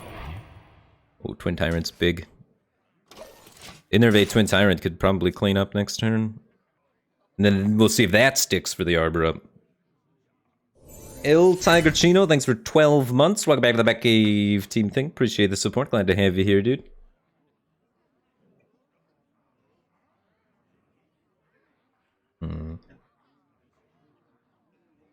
What now?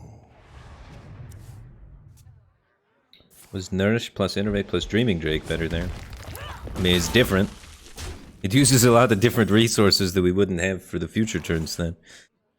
So it's very different. It's hard to say if it's strictly better or worse.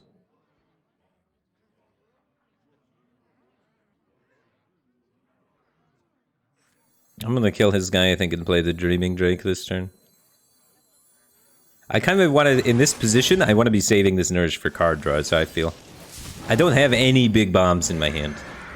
So that's why I was inclined not to Nourish for ramp last turn.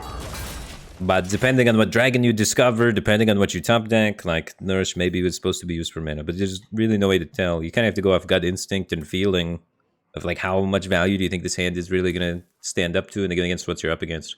He's got a shield block in his deck, which indicates that he's probably either a control warrior or an OTK Silas warrior, which means he's going to have a lot of removal. So we're going to need a lot of cards to be able to grind him down. So in control matchups, you usually want to use Nourish for card draw, and in value, or in aggro matchups, you usually want to use it for ramp, so you can just get big things out faster before you're dead. But yeah, I think he is one of the more control-y variants of the warrior, given the Kargath Prime and the shield block and all that stuff. So I'm using it for draw this game. But it changes from game to game, position to position. Necessarily what's strongest on one turn isn't strongest for the entire game plan. Yeah, I mean.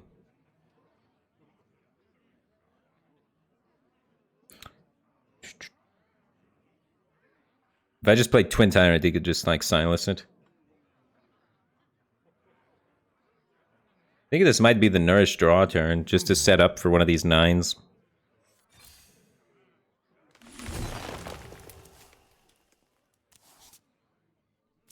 There's a Tyrion. Tyrion's pretty good versus control decks.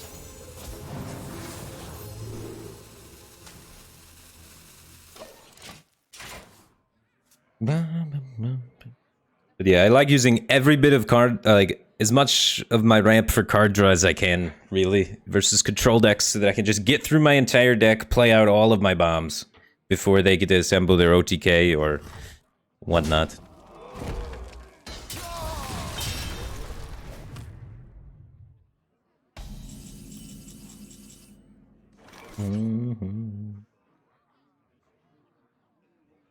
Put your faith in the light.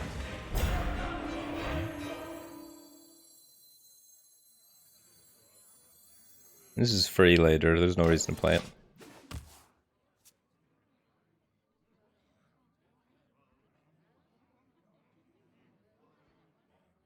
You want to play my Bladestorm? I think I'm cool with Bladestorm on this. I'm not cool with Bladestorm sticky fingers, though, I guess.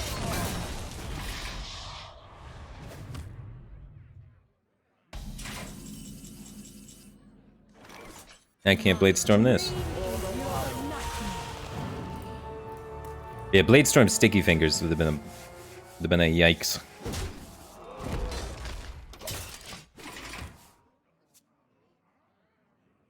You don't really play around sticky fingers though. It's like at most a 1 of. It's like a 0.25 of. Because they're only playing it 25% of the. They're only playing it half the time, and they've only drawn it half the time. It's a half and a half.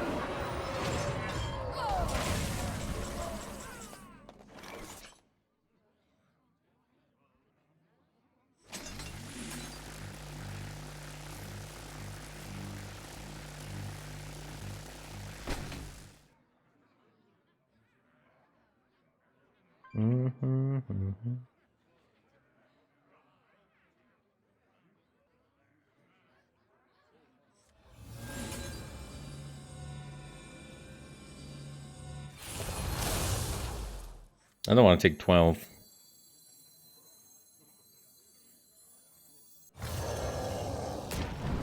For the wild.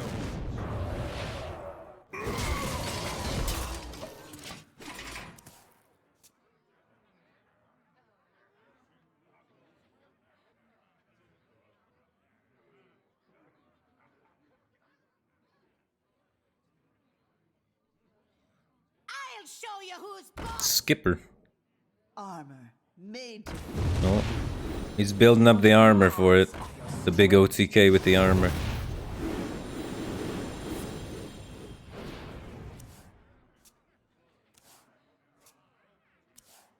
Armor! Lightly used armor.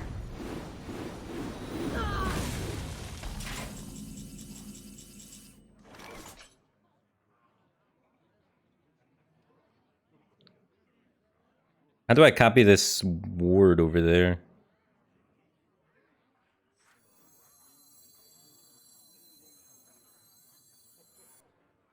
I need to play like 3 cards.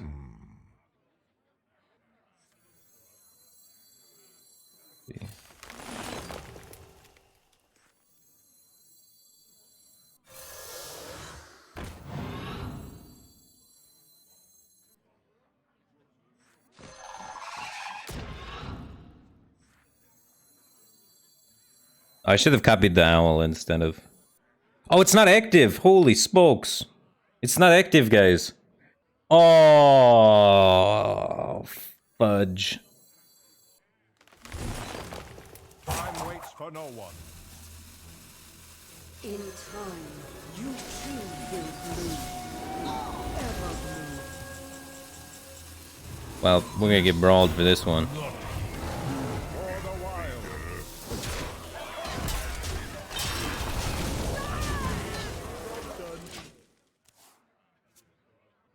I forgot that I had already played Dragon Queen. Oh no. Oh no. I really wanted to copy the armor gain so that we could outlast his combo potentially. Oh, he just doesn't have brawl? No, he had brawl, okay. I was gonna say, that would have been kind of funny though.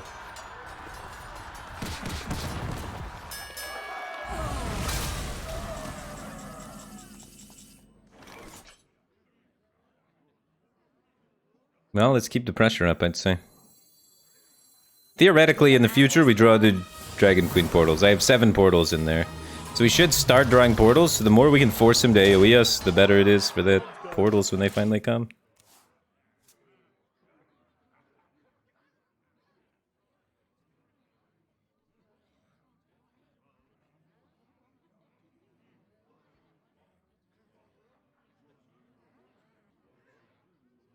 He's played only 1-ofs. Do you think he's a Highlander deck? Or do you think that's coincidence? He has a stage dive in his deck, so that's a little bit of a weird card. You think he's Highlander, OTK, Silas Warrior?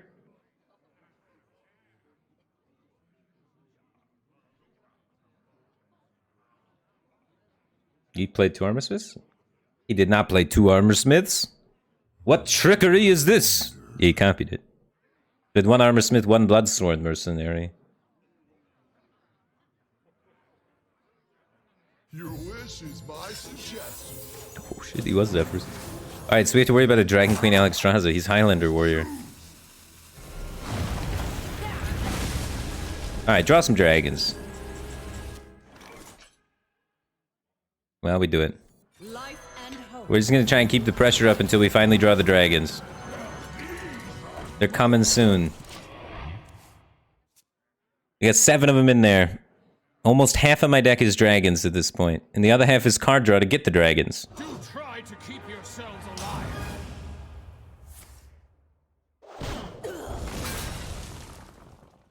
A diet high in iron. Alright, dragons.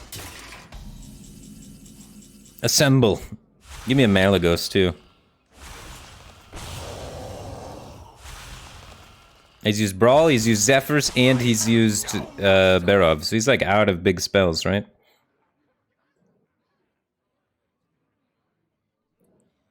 We save this for card draw, I guess. Actually, we could double swipe him in the face. There's not a lot I want to play this on, besides maybe Nature Studies. What to do? If I double swipe him in the face, I can't hero power his face, but...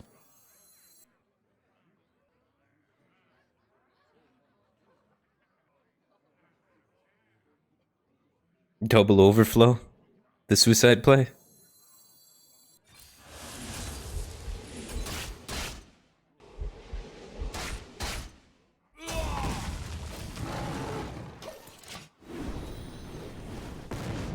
The only thing I want with that is Nature Studies, so I think I just rip it.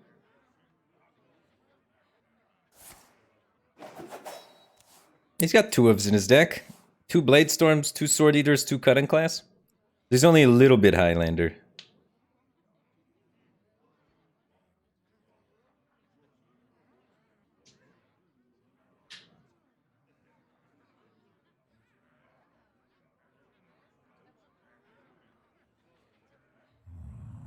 I'll show you who's boss. Armor made to your flaws are your strength. Armor, like The second armor gain combo goes off. We're at 48 though, so we're a little bit out of range for him still, fortunately. No dragons, rip.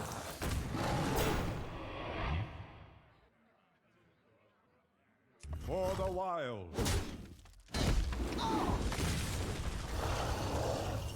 race cats. Job done.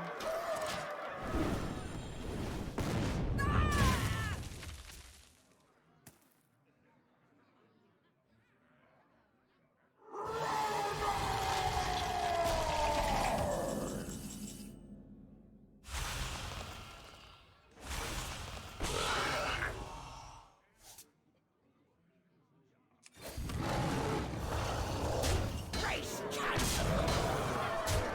For the wild. And armor total in check. He's probably runs another brawl. We still have 4 dragons left and the Asheraj left. Rising Winds to draw the dragons. Wrath to draw. Only big miss is Lightning Bloom off the top. I guess Overflow is kind of weird. 1, 2, 3, 4, 5. We don't take any fatigue damage by drawing Overflow. If he full clears here, maybe we could play Overflow. If he's got like 2 brawls in his Highlander deck. Means little to me now. The dark moon spells. Adventure and excitement awaits.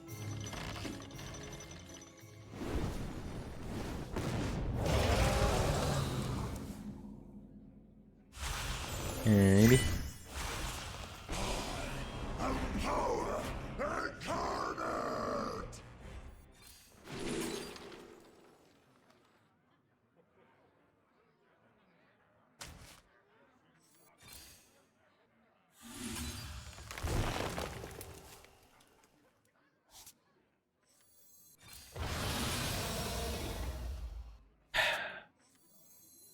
And I am not good at drawing dragons, holy smokes. We can get this up to 3.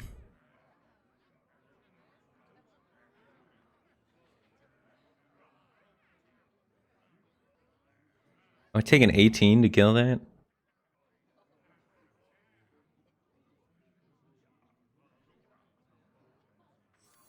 Time waits for no one. Nature speaks through us. Listen. Listen. Feel like this. Not enough man. For the wild. I'm almost done. Oh, these portals have been really troll, dude.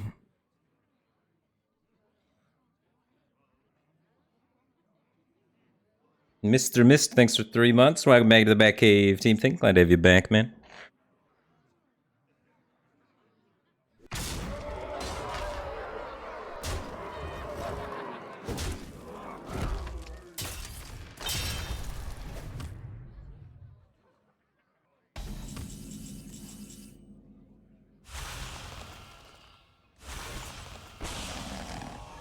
Oh my god, my portals are the worst.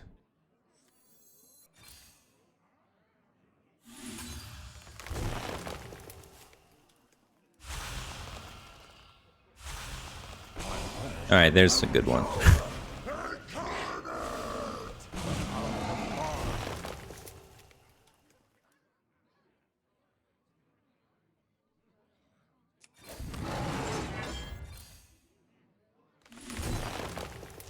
So we got 12, 24. Yeah, we always go face, right?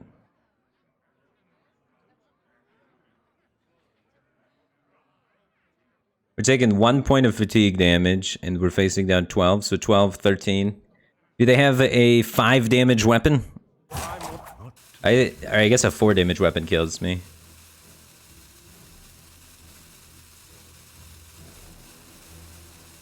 We have to set up our own lethal.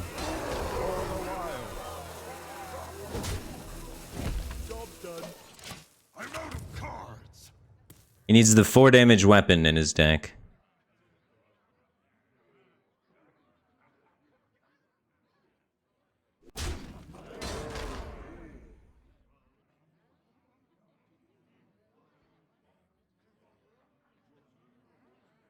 Or 5 damage weapon.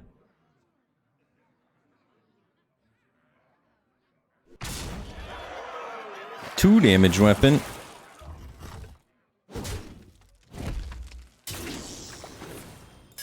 He does run 2 copies of Brawl.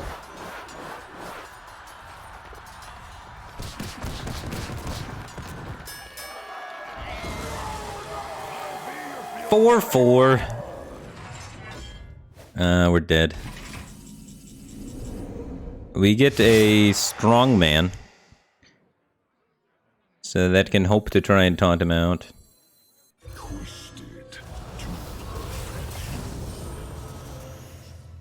And we get the moon touch.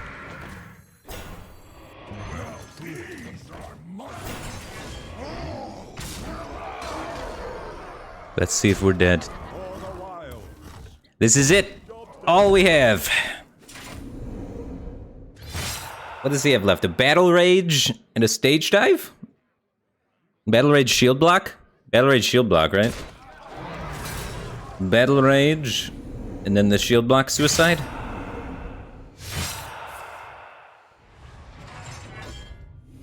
Too bad he gets the armor first, so he couldn't kill himself.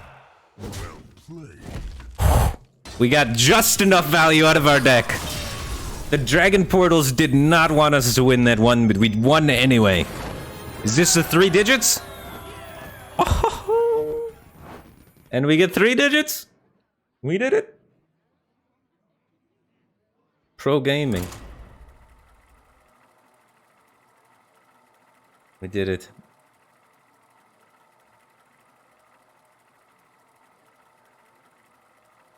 That was close. We needed to go for all those tempo lines to not die.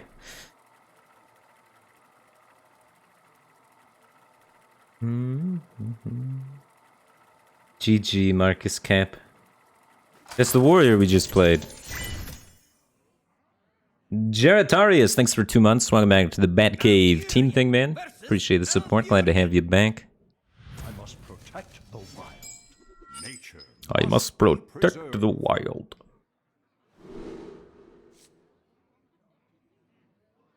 This hand's not bad. Turn 2, Innervate Gidra. Turn 3, Breath of Dreams. It's pretty strong when Druid Mirror.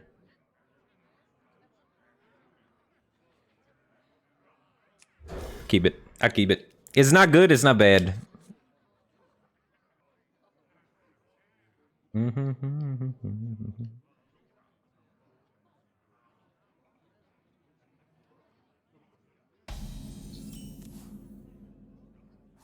Now I could just go Innervate Breath of Dreams into Gidra.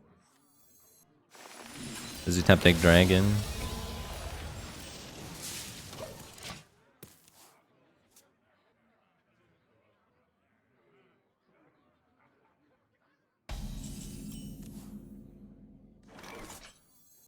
Nature speaks through. Now he top deck Overgrowth.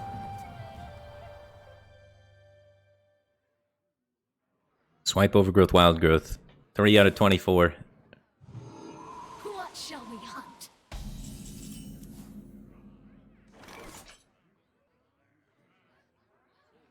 Unlucky.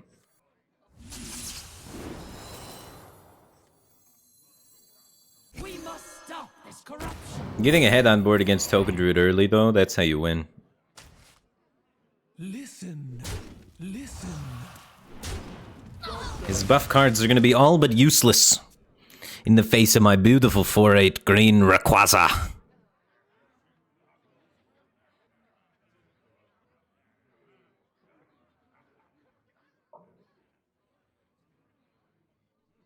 Bum, bum, bum, dun.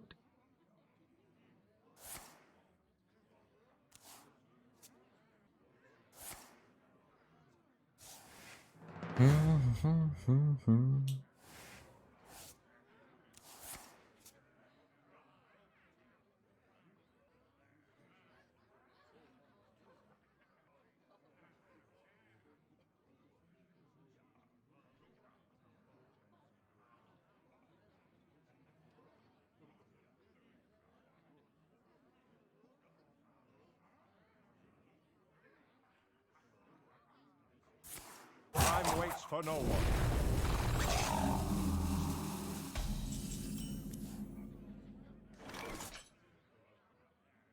Stop the rot! Our turn sucks, but it doesn't matter because our last turn was so good. When your previous turn is so good, it doesn't matter if you have mana on the next turn. Lightning Bloom. Hell of a card.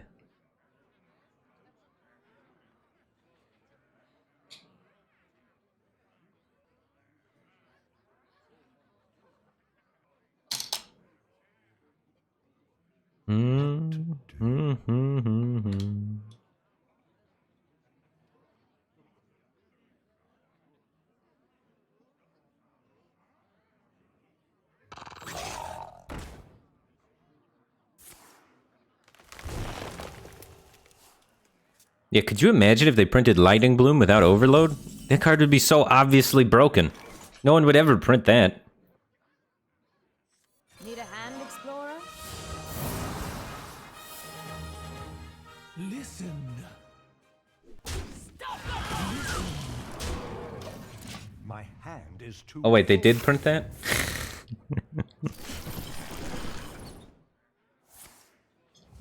Uh-oh.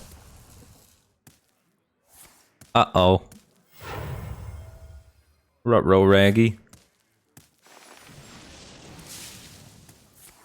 We died.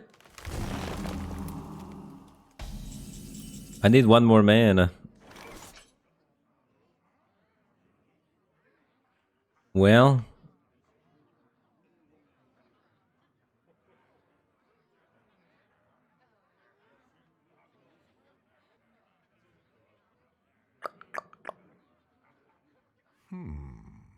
I don't even want to nourish. I gotta play this so I don't die.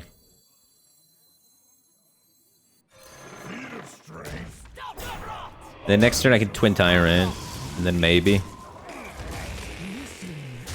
Listen. Playing Uncorrupted Strongman feels bad.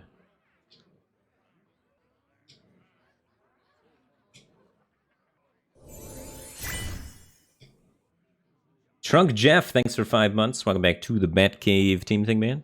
Appreciate the support. Glad to have you back. What do you got? Double buff? He milled a Savage Draw earlier, right? Oh no, we saw that he got a Savage Draw of Guess Your Weight, so we know he has a Savage Draw.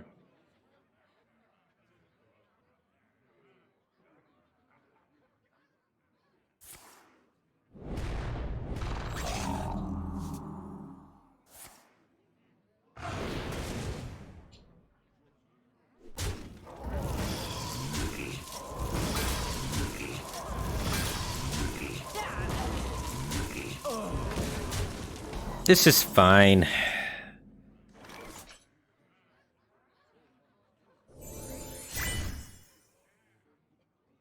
Very fine.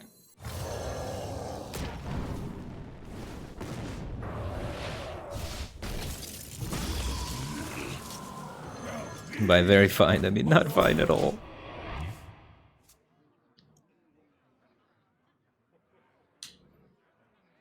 I don't know, let him do the math. I think he kills us though.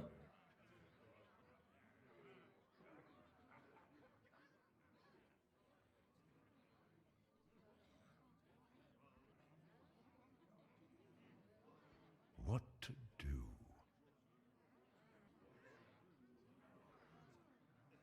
He needs like one buff and a roar.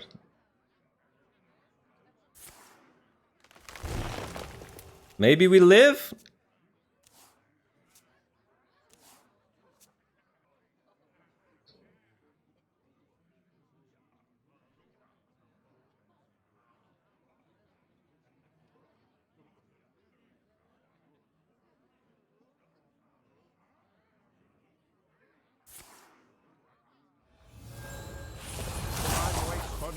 Oh man, double lunar eclipse. This is a hell of a top deck. Hell of a top deck. Okay, game. They didn't want us to have a chance to play that one.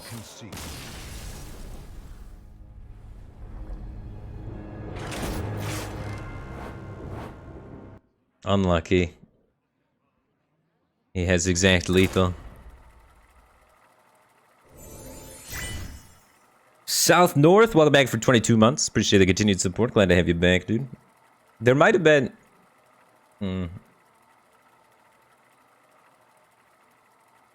Yeah, I think I was supposed to nourish for mana at some point that game a little bit earlier. It's kind of weird, though.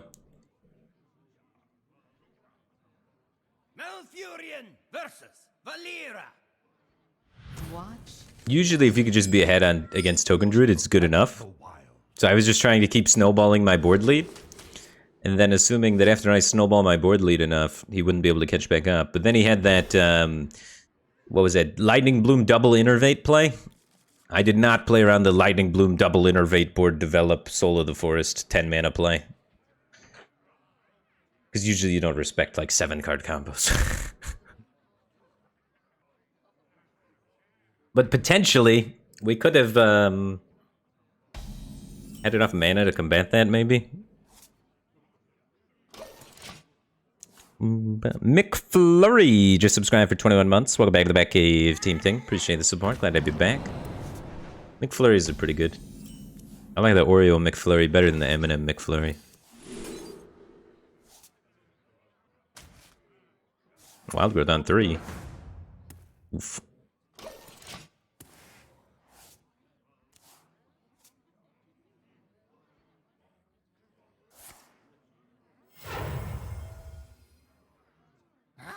To no good? Me too. This is gonna sound kind of weird, so don't hate me after this sentence. I think they put too many M&Ms in the M&M McFlurry. There's just too much M&M to ice cream ratio. I would like it with a little bit less M&Ms, honestly. Honestly, I would like a little bit of M&Ms less. I don't know. I feel like there's too many.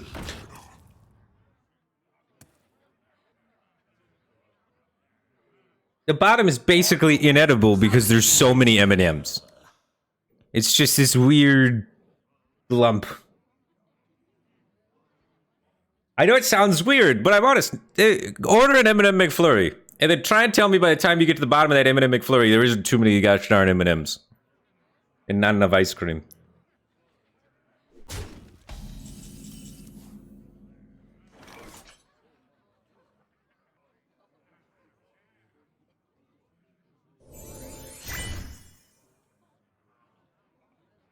And what's next? Next turn's like Forest Warden Omu, Lightning Bloom up to 8 mana, Solar Eclipse Swipe Broom.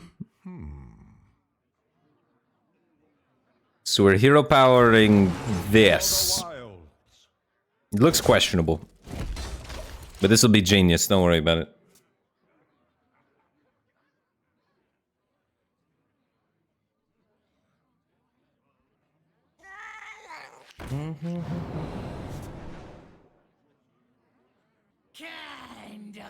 Sanctify, thanks for 5 months. Welcome back to the Batcave, Team Pigman. Appreciate the continued support. Glad to have you back.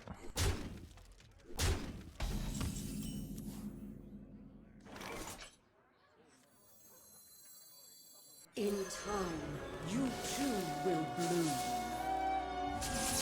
Ever bloom.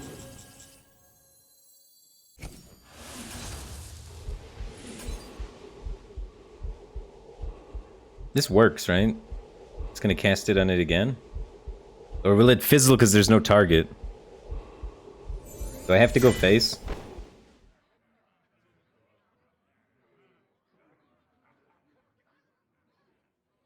What to do? Does anyone know if this fizzles or not? Will it fizzle because there's no target? What's up, Phelan? How's it going, man?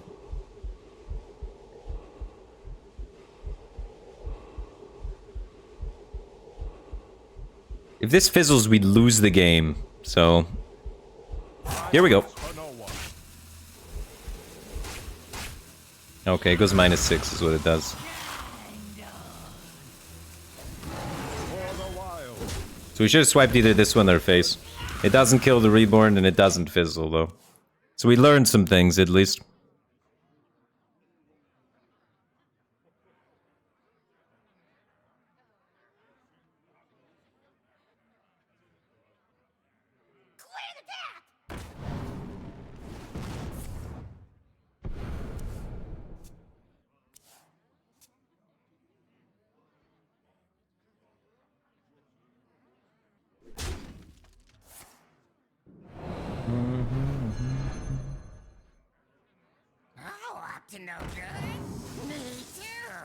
Me too.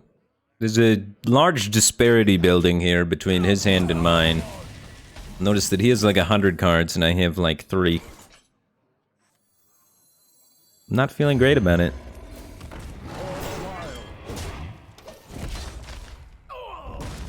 Wag Toggle? Nobody plays Wag Toggle anymore.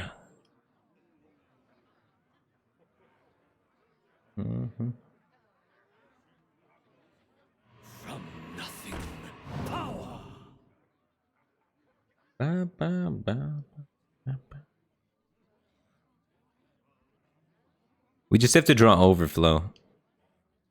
Or a Cenarian Ward into Overflow. That'd be even better. Cenarian Ward, play a Sarah, then draw Overflow. It's that easy.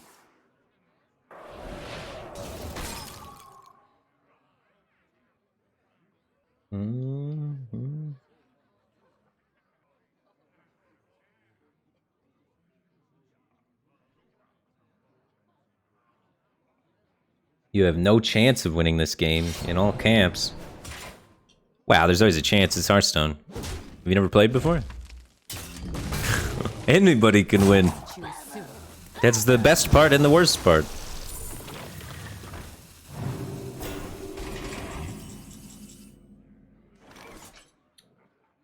Not the good. I need to get this corrupted. If I get this corrupted, I die. I have to do this. I have one play. We're trying to set up the best conditions possible for being able to play Ysera, but doesn't seem like there's gonna be much chance.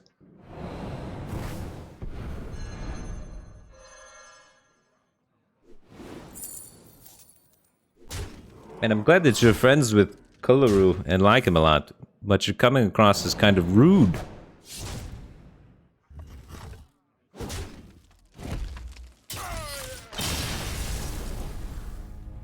Just so you're aware. But GG.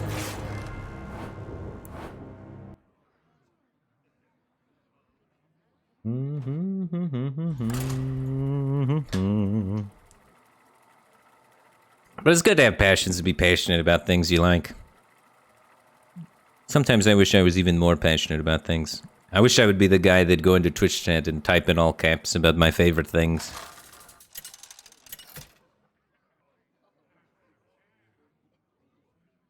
Malfurion versus Anhilda. Arise and carry out our lady's will. I must protect the wild. Do enjoy a good cheese. Warrior. Warrior, warrior, warrior.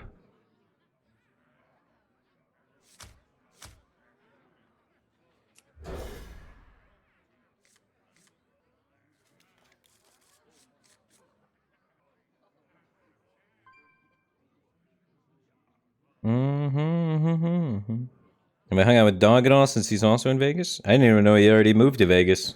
Now I haven't hung out with him at all. I don't know, Dog stopped talking to me after he got famous. Feels bad, man.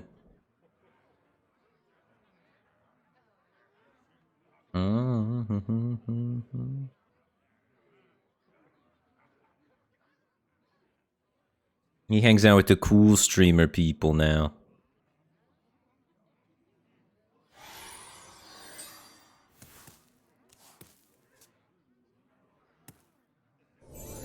Mufasa 3, thanks for the prime. Appreciate the support. Glad to have you here, dude. Nice.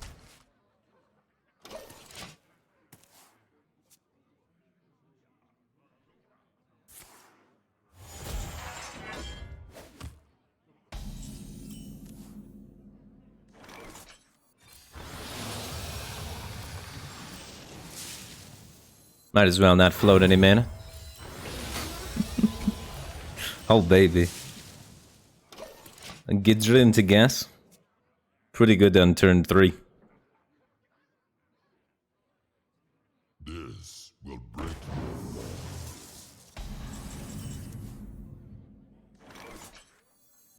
Nature speaks to us. This card's probably gonna cost more. Always costs more, come on. Yeah.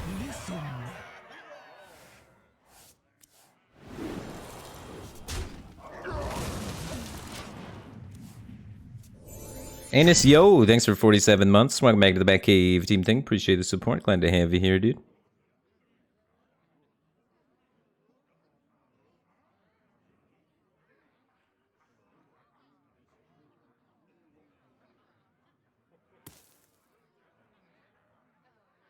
What next?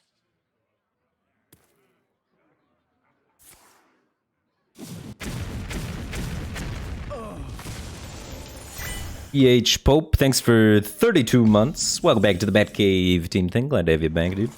32 months is a long time. I appreciate your continued support of the stream. We must stop this corruption. More value versus the warrior? He's got minefield, so he's definitely some sort of controller combo variant. So the more value we can generate, the better. I think this is more value than Brightwing.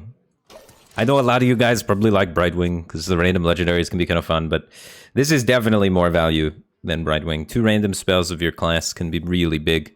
There's quite a few large druid spells.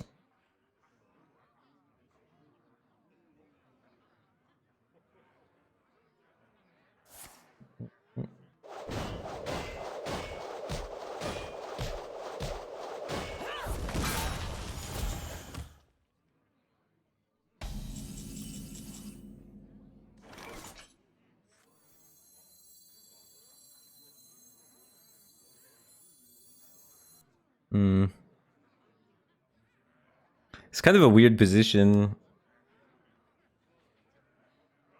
In order to like corrupt the strongman, I innervate play this, but then I can't innervate Ysera. And innervate Ysera is kind of what I really want to do.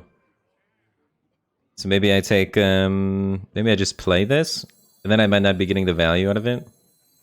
I could play it and bog beam it.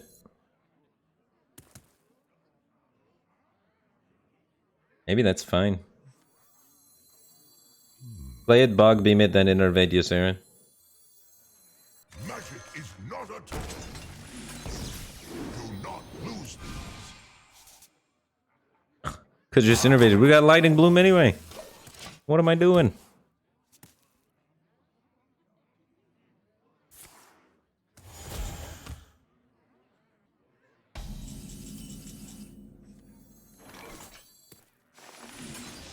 My dream is your nightmare.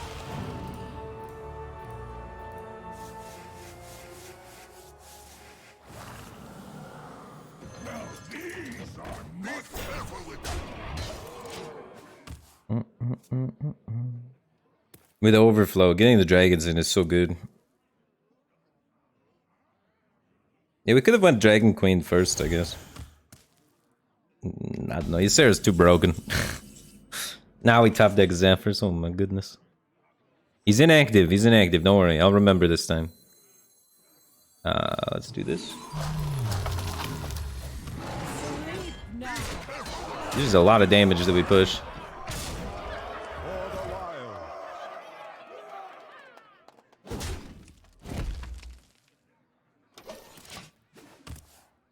And then we should be able to refill a lot of this board with Overflow. Overflow should proc a lot of dragons. A third of my deck is dragons, right? So it's got pretty good odds of finding at least a couple here and there.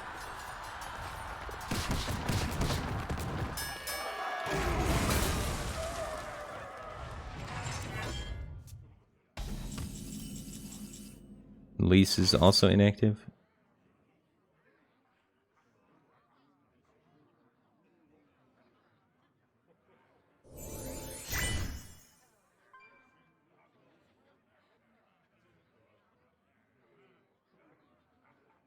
I guess I'm getting rid of this.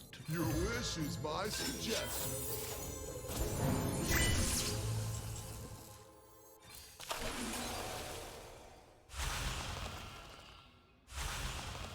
Your feeble magic amuses me.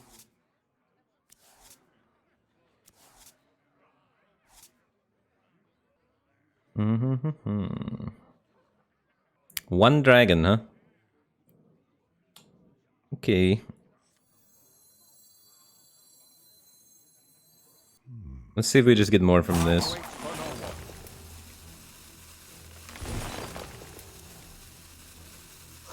I want to make a board that he would like to brawl. Because he just used brawl. So I'm just going all in again. We have this to keep card draw going, so we should be able to proc more dragons quite easily. 14 cards left, 6 of them are dragons, so... Mama just subscribed for 23 months. The greatest Overwatch player in the world. Feels good. Welcome back to the Batcave team thing. And Morbo, 2K, thanks for 18 months. Glad to have you back, man. Would I fight a boar to save a child? Yeah. Yeah, I'd probably try. If there's no one else there to do it, I'm definitely going to give it a go. I'm not just going to watch the boar maul a child. It'd be crazy. 100% without hesitation, I'd rush into that boar and see what I could do. I'm sure I could make loud enough noises and intimidate it enough to scare it away from the child to where I wouldn't actually have to fight it. But if it's coming at me, I guess I could probably take a hit from a boar and not die, too. So I don't even need to win the fight. I just need to distract it long enough for the child to get away safely, and then I'll go to the hospital afterwards. What's the worst to happen? I get a tusk in my, spleen or whatever? We'll survive. We've survived worse than that.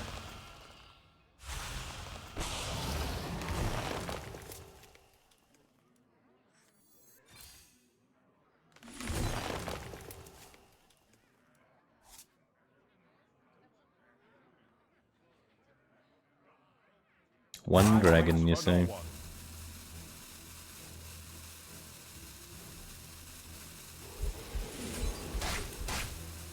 have more to give.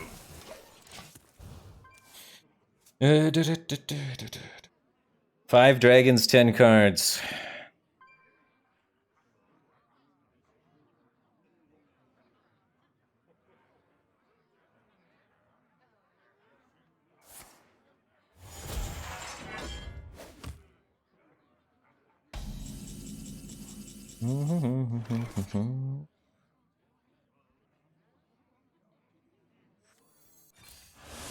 Big plays. Always one of them's a 4/4 for some reason. There's like a lot of 4/4s and 5/5s on that roll. Do try to keep yourselves alive. That's 2 brawls and Barov gone.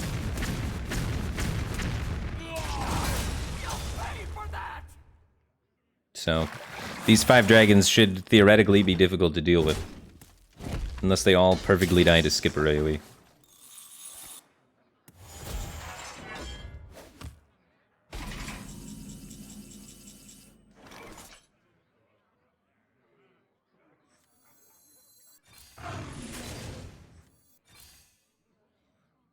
Then we could follow this up with like multiple Yashirajas.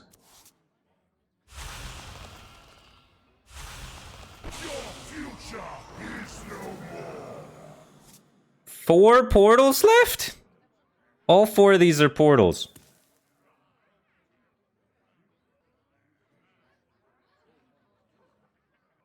Dude, this game has been so mean to me. So mean to me. What to do?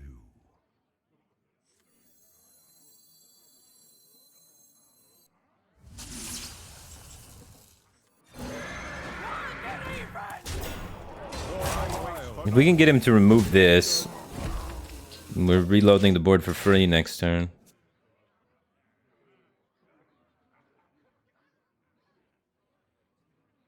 Dude, every game, all of my portals are hiding.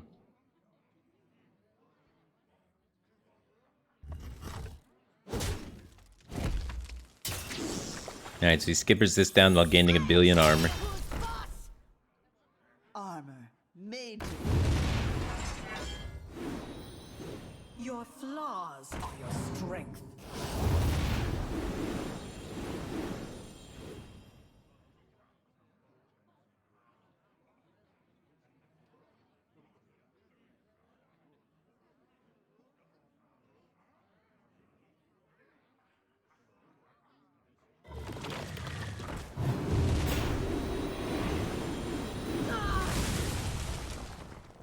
Your flaws are your strength.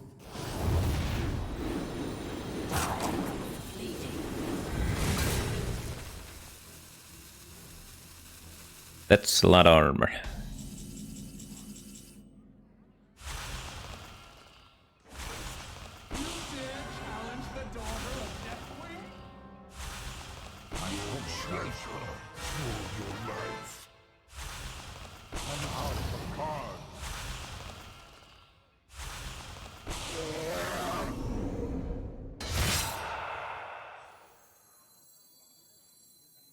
In time, you too will bloom. Ever bloom.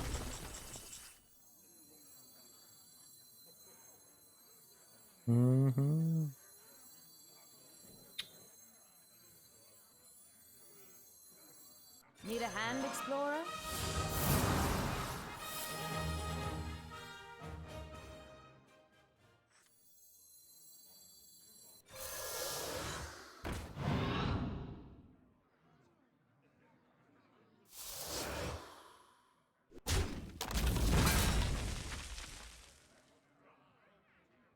Wait, was this bad actually? Makes playing Yashiraj a little bit harder. I get 2 cards still. My 2 cards are... I've corrupted 3 though. Whatever. It's probably fine. I could have dumped the broom again though.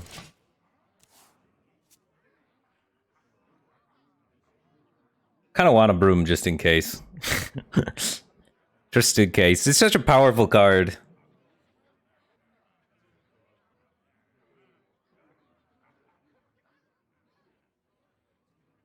Pain means little to me now. The dark moon still! Adventure and excitement await!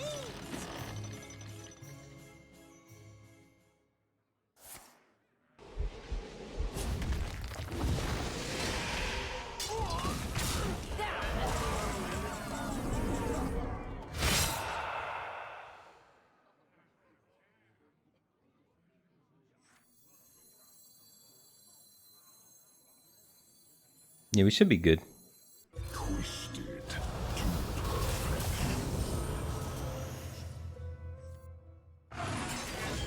now these are muscles.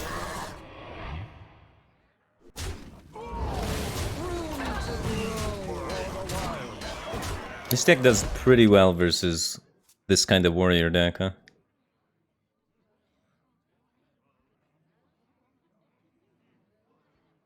Bob. I judge you worthy. Your valor prevails.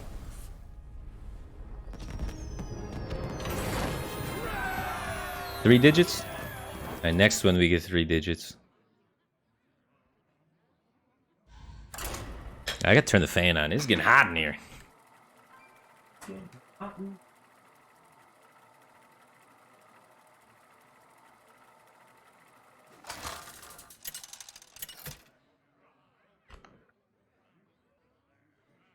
It is heating up in Vegas. I gotta turn the air conditioning on pretty soon. You're back. I must protect the wild. It feels good. It was too cold for too long. I'm ready for it to be warm again, man. I can't wait to start going hiking again and just generally walking around. Going to walk to see the ducks. Probably gonna go walk to see the ducks today. There's a nice little, like, couple-mile loop me and Rachel usually take a walk down. Where there's 3 little lakes that have, like, hundreds of ducks on them. Just hundreds of ducks. They're pretty cute. Alright, this is gonna cost less. Job's done. Nice.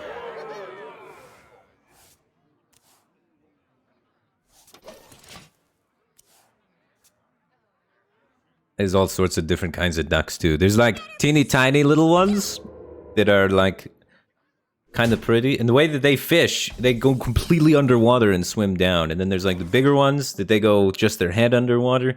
Then there's like big chonker land ducks that they don't even mess with the water. And they look like legit dinosaurs. Kind of crazy.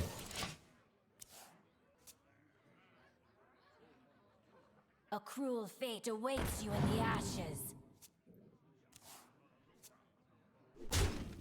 Swipe will get value later too.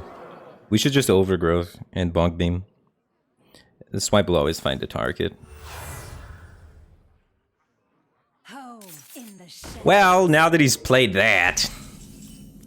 Alright, I wasn't gonna swipe, but he's kind of pulled my hand on this one.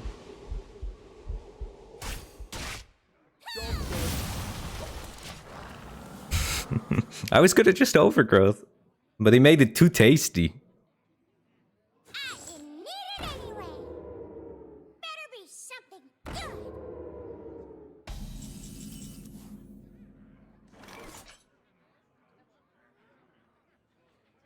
Cloning this would be really good, and cloning Bog Beam is gonna be really good too.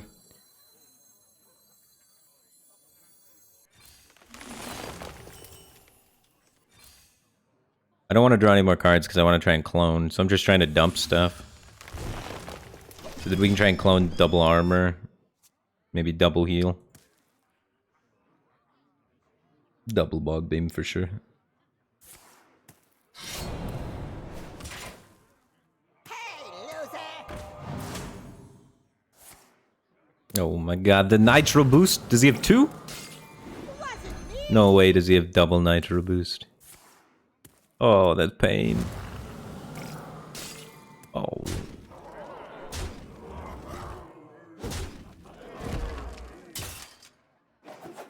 Okay, okay. 7 life now, huh? Oh, that's good.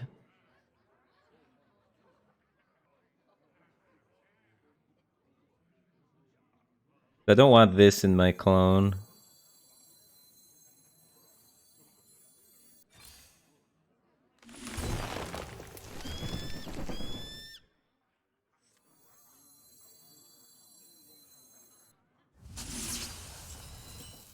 Need a hand, explorer?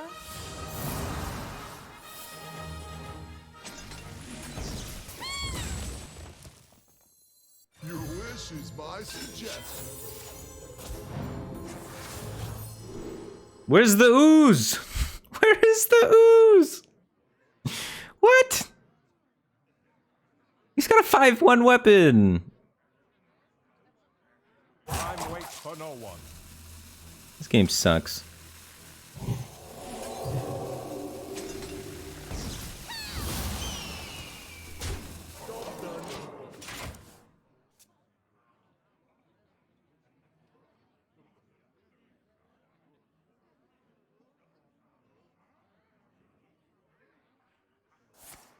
I don't know if the heal gives me more health. Having to have him re-equip his weapon takes up a lot of his mana and stuff. Him having a weapon up makes some of his cards do more damage. Easier. His damage efficiency is pretty high. But it looks like we might not be dead. If we're not dead here, we are sitting pretty. Real pretty. Like really, really pretty.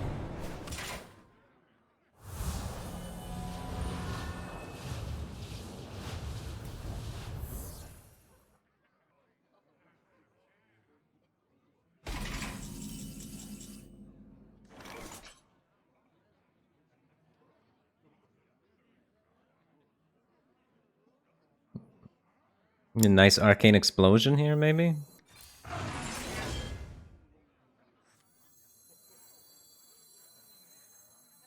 Hands off! For the wild. Maybe that healing cleave thing? Soul cleave? Fan of knives. Not bad either. No soul cleave, but it's still good. Soul cleave would have been better. Zephyrs, you've picked the third best card for this scenario.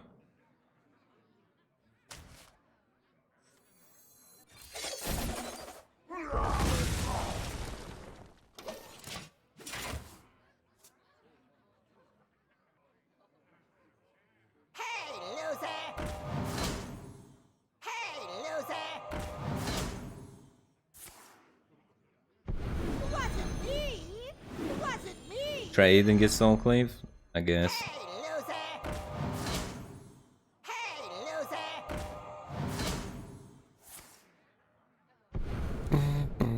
But trade though, we're not really clocking him quite well, are we? Home in the shadows. Maybe it doesn't matter to clock him.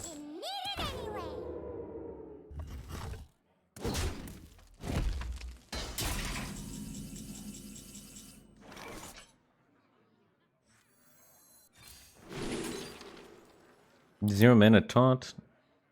The heal card. It's 0 mana taunt, so I can overflow, I think.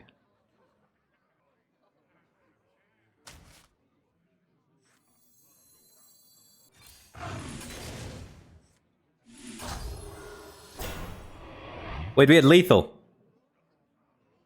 Oh my god. Oh. We'll still win. Don't worry. There's no way this ever comes back to bite me. Hands off! But yeah, pushing 5 gave us lethal there, see? Clocking him was good. For the wild. Time waits for no one. Clocking him was good. Missing lethal part was bad, but the setup was good. I still wish Zephyrs would have given me Soul Cleave while doing that setup, though. That's a good start to the turn for me. If he has to kill my minions, there's no way we're dead.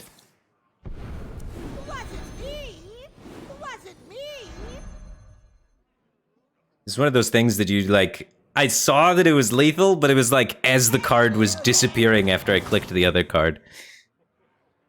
He was so healthy, I wasn't even, like, counting. Always be counting, right? Why is he killing that one halfway and the other one halfway? Is he gonna blade flurry me? Me? It wasn't me. Oh, he's just... Okay, he double trade. This is gonna crush his soul. Oh, he left. I was about to solar eclipse ward this guy and heal for 16. He was about to reevaluate his entire life. Counting is whack? No, the counting is the most important thing.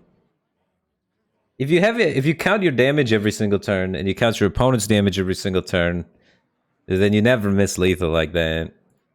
I don't know. If I'm going super try hard, I always write down every single turn how much damage I have, how much damage they have. Every single turn. It's a good habit for winning more. Because then it's in the forefront of your mind. You're thinking about it when you're evaluating your other decisions. It's like knowing what X and Y are in the equation. If you just say, if you don't count those numbers out and actually put a number in that X and Y position and just think about it as their damage and your damage, then it's harder to visualize the equation, you know? At least for me. So I always like trying to count as much as possible. So that it all shapes in my head. Otherwise, I miss lethal constantly if I'm not counting. If I'm just kind of casually playing, you know what I mean? Vicaro Radage. GG, man. But it's not about, like, knowing it when you need it. It's just about, like, knowing it all the time so that it's just there. So you don't have to think about it anymore. So you can spend, like, your brain power thinking about the other things. The more you can automate and have happening just regularly, the more you are able to do the more complicated things, right? Like focusing on drawing wild growth on 3.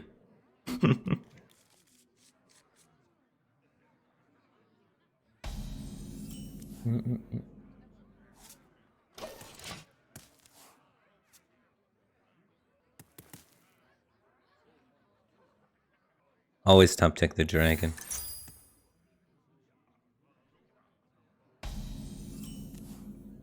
Easy. Oh, my mana ramp. My mana's out of this world. Oh, they got the elemental allies thing going on curve though.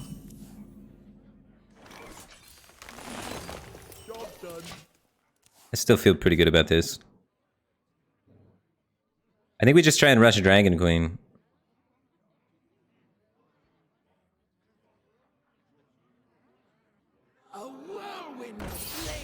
They don't play like Mirror Entity in that deck usually, right? It's not Secret Mage, it's Burn Mage. So... Oh my god, back-to-back elemental allies? That's kind of disgusting. I get to play 2 Dragon Queens. Alright. This is kind of gross.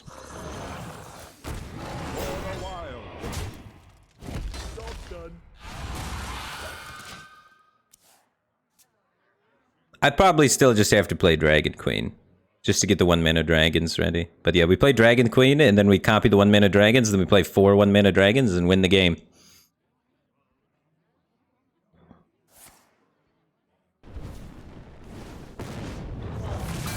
Order? No, they had to do it this order, right? So they don't overdraw. It's kind of funny. They're still gonna overdraw. But they would overdraw more the other way.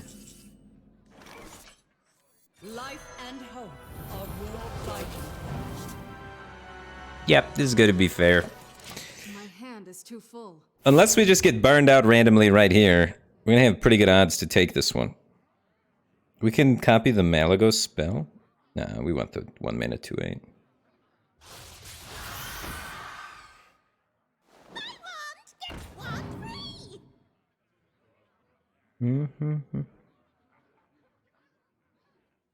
Currently, we're not copying Ysera. Unless we play something.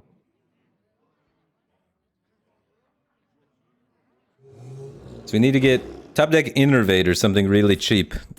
0 mana 4/4 would be good. Those are some face missiles.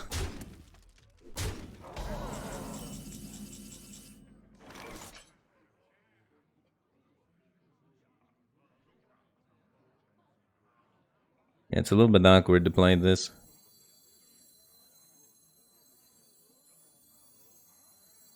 Looks like we're only getting one Ysera.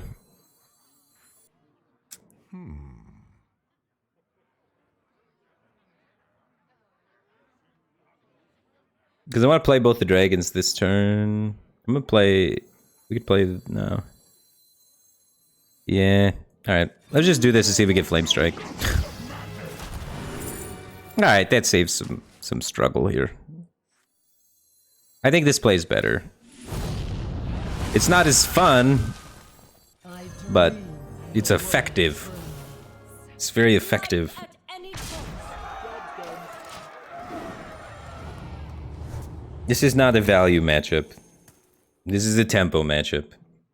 As much fun as it is memeing with a bunch of value, we could die.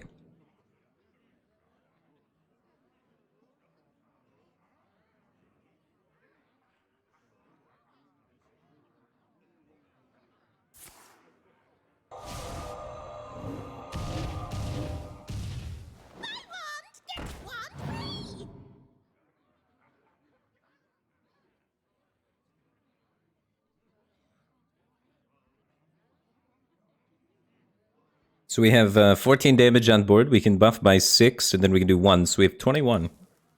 1 damage off lethal.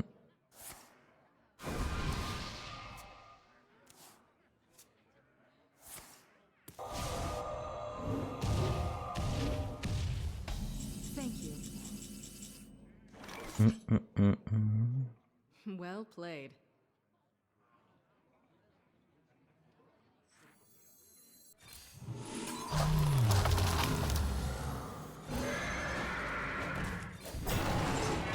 Life at any cost. Set him to 5. So be it. And I think we clear this.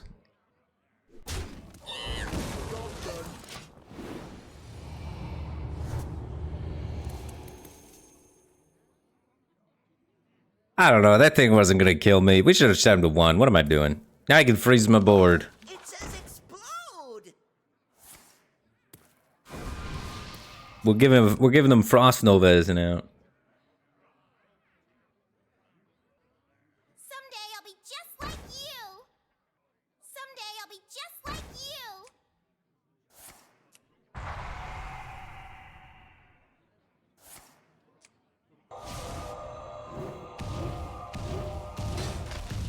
You win.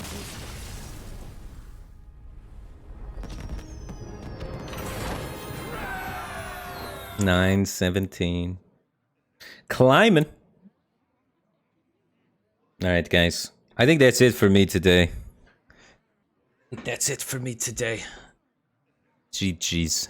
We had some good YouTube content games. So I'm going to hang out and answer any questions if anybody has any questions. Just kind of chill, talk for a little while, and then call it the day on the stream, find somebody to host.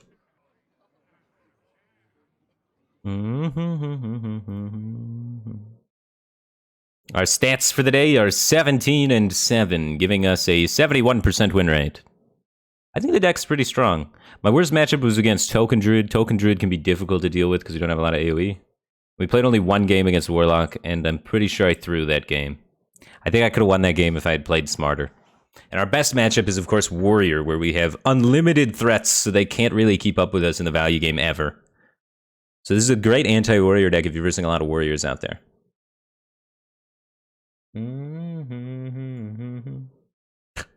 Oh, the mustache on full cam. That is getting big. It's a little uneven, though. One of the sides is... This side, I think, is a little bit bigger than that side. I have to, like, sculpt it. Maybe.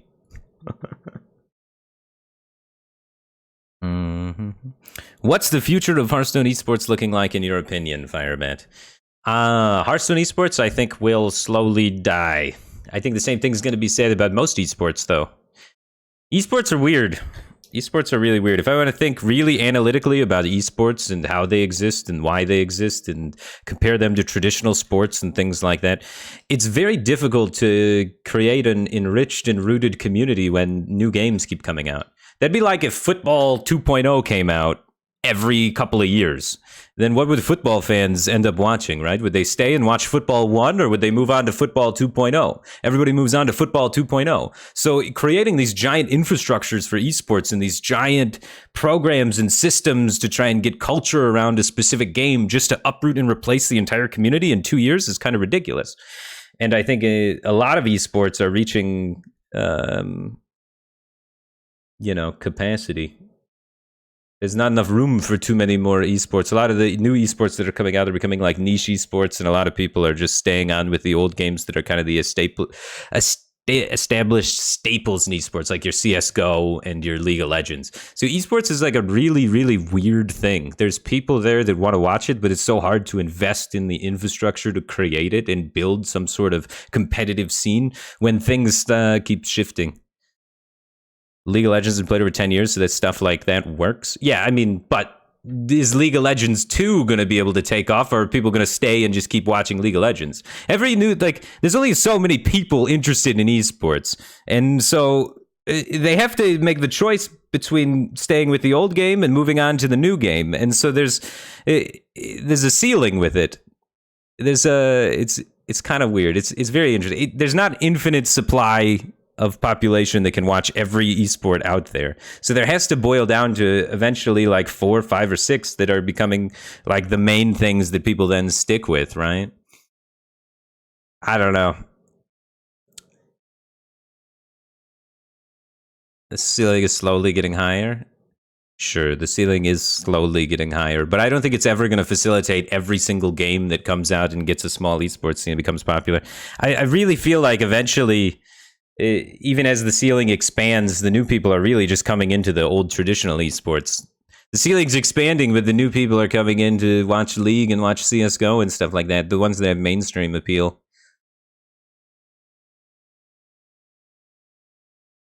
Mm-hmm.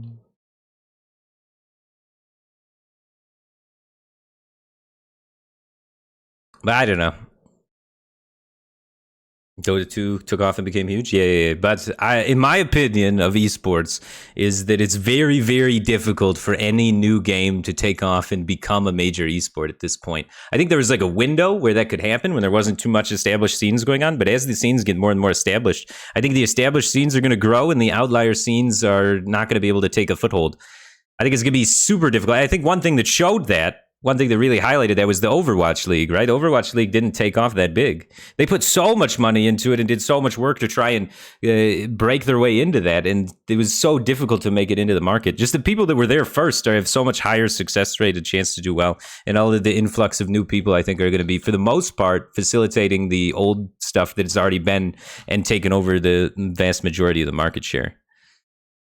So that's my opinion on the whole esports growth thing, and if Hearthstone is going to become like a growing esports. I think there'll still be room for it to be called an esport and for things to be an esport, but it'll be a sport as much as whatever fringe sport you can think out is considered an official professional sport. There's only so much airtime and production value that goes into the couple major sports, and then there's occasionally these other sports that you only watch during the Olympics. So, I mean, it will always exist and always be a scene for all of these new games, but the Hearthstone's going to be more like the ultimate frisbee, less so than the football. And as well, I think for almost every new game coming out, they're going to have a scene, they're going to have a following, there'll be some sort of esports stuff along the way. But I don't think a lot of companies are going to want to invest the time, energy, and money to create these giant esports scenes when it's very likely and potentially a lot more profitable for them to just make a new game. Right? Like, what's more money? Trying to create a culture that may or may work or may fail around watching some specific game that you've created before, or to use the people in your company that are really good at making games to just make another game. So I don't know.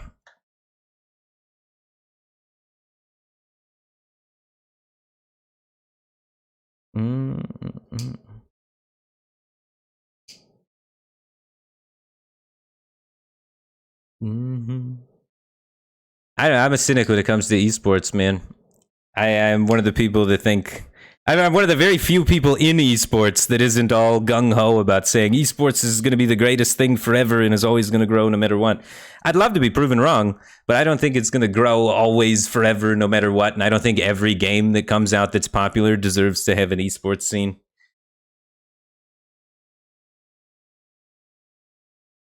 I think it's already oversaturating like crazy.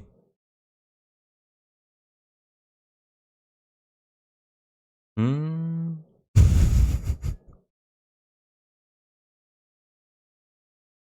You just wait until VR real sports are a thing? No. The way the VR is going to take it to the next level is VR is going to have stadium seating. That's when VR is going to be really cool. You put on your VR goggles, you look to your left, and there's like, oh, holy smokes, Tice is right here. You look to your right, and you're like, whoa, is that Trump? And then you're sitting there, and you're sitting next to people watching the game. That's when VR is going to take off for things. Is VR for spectating, you know what I mean?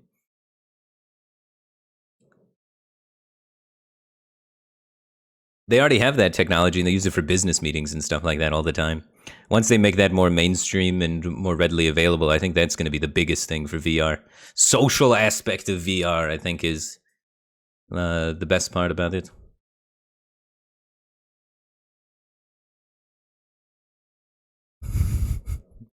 Makes it more of an event and thing like that. Events and hype and whatnot is so good.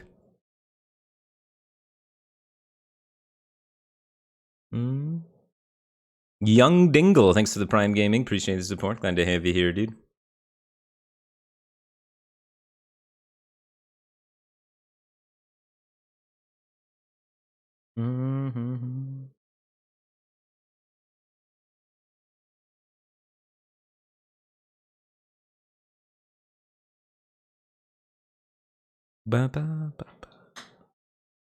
You think there's more market potential in individual streaming games than big esports events? I do believe that there is more market potential for individual streaming games than big esports events.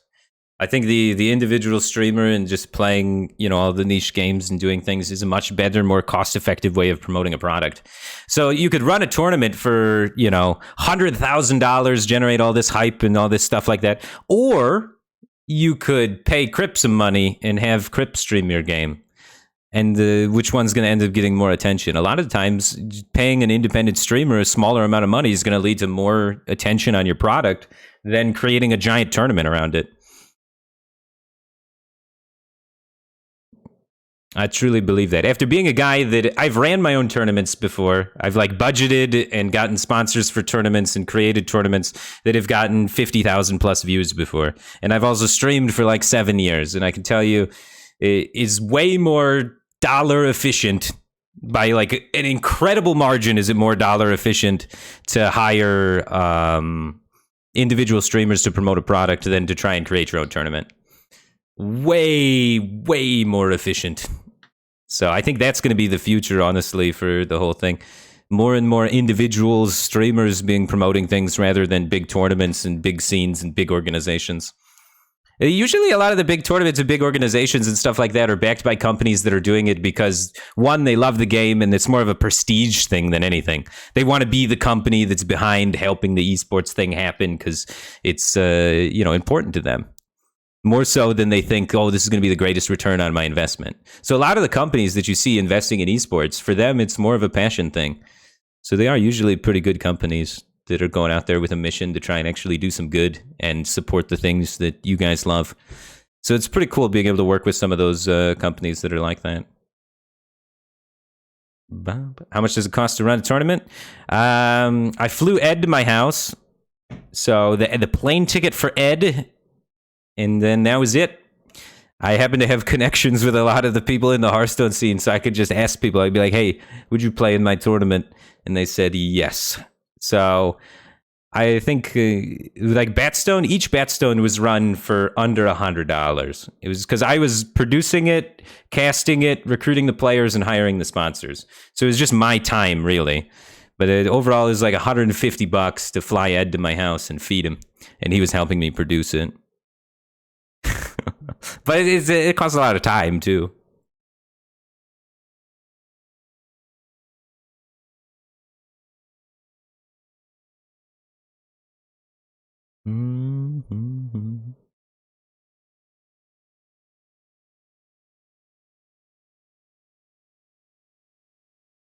You had a couple of production errors on the second one. The second one was more difficult to produce. We had more lofty goals. The first one we kept it simple, and so it wasn't bad. Doesn't pay Ed. I pay Ed. I split things 50-50 with Ed. So he's just a part owner of Firebat LLC. How's the job search been going? I got a lot of make it to the second interview, and then they're like, all right, we'll call you back for the third interview. And I haven't had any of the third interviews yet. But I have a couple of jobs where I've done 2 interviews. They like me the first interview, so they call me back. They like me the second interview. So theoretically, they give me the job, is what I was thinking. And then they're like, no, we're going to do another third interview. So it's like, I don't know. Maybe I'm messing something up on the second interview somehow. But I'm nailing these first interviews. Korean Razor, thanks for 7 months at tier 3. Welcome back to the Batcave team thing. Appreciate the support. Glad to have you here. What's the word on merch? I need to create a contest to design merch. I need to create a contest for creating merch because I don't know how to make a t-shirt. I'm terrible at making t-shirts.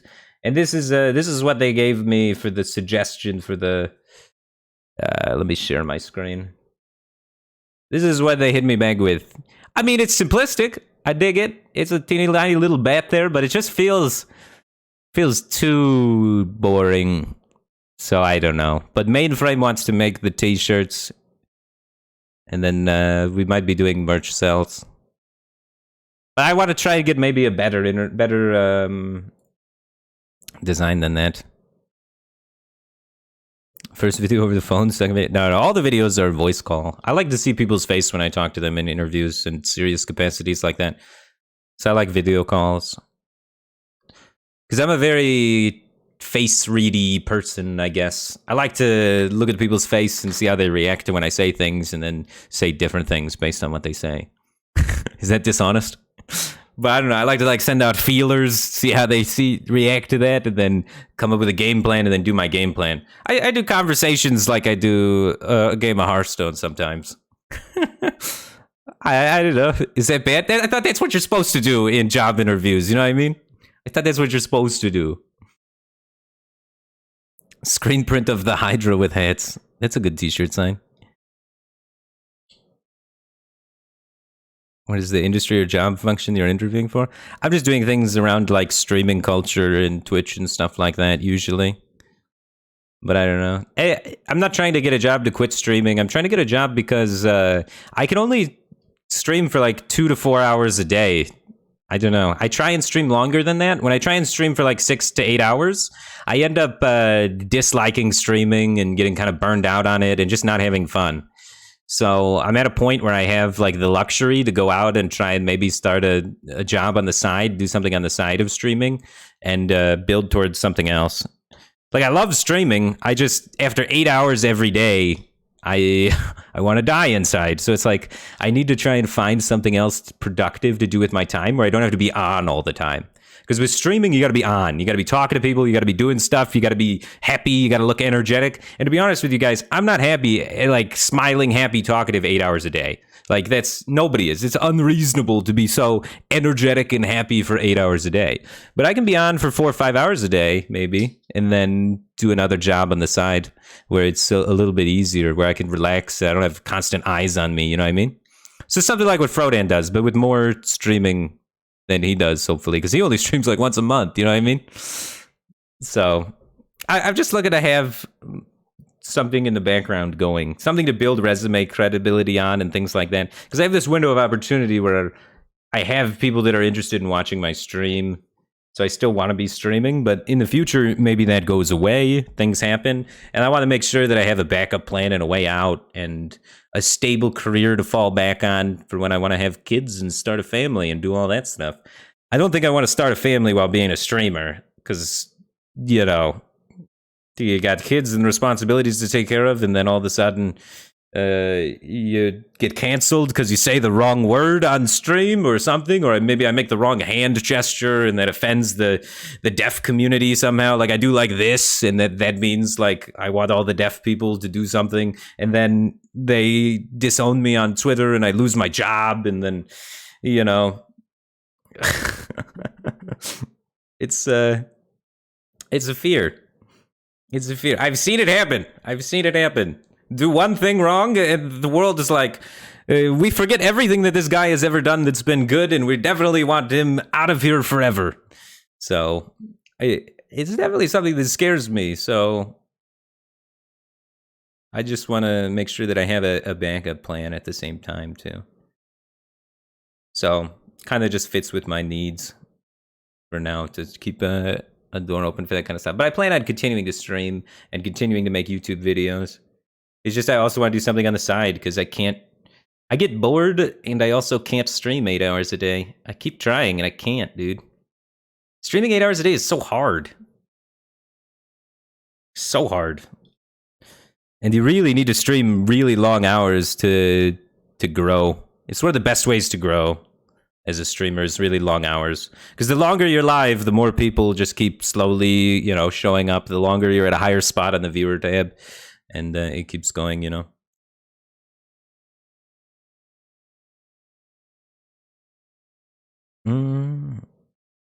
So, look into consulting. Yeah, I don't even know how to start to look into consulting, but I was kind of looking into Twitch like streaming YouTube consultant work through Stream Elements. I was supposed to have a meeting with them last weekend, and they never followed back with me.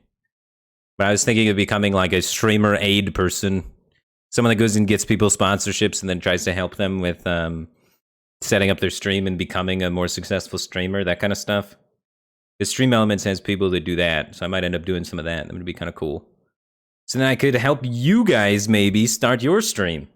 Because I have like a lot of connections with sponsors and stuff like that that I can kind of lean on and use to facilitate that job. It'd be kind of fun to do.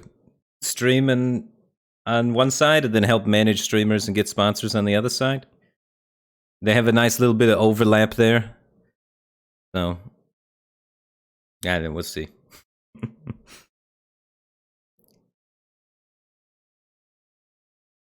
Start my own esports team. Wow, we just had that whole conversation where I told you I don't believe in esports, really.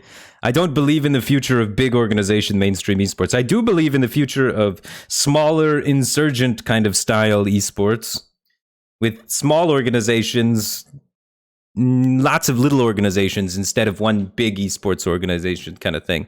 So I think there is ways to make esports work, but it would be in a smaller, different kind of fashion. More like guerrilla warfare esports instead of big army esports, if that makes any sense. So I don't think I'd make an esports team.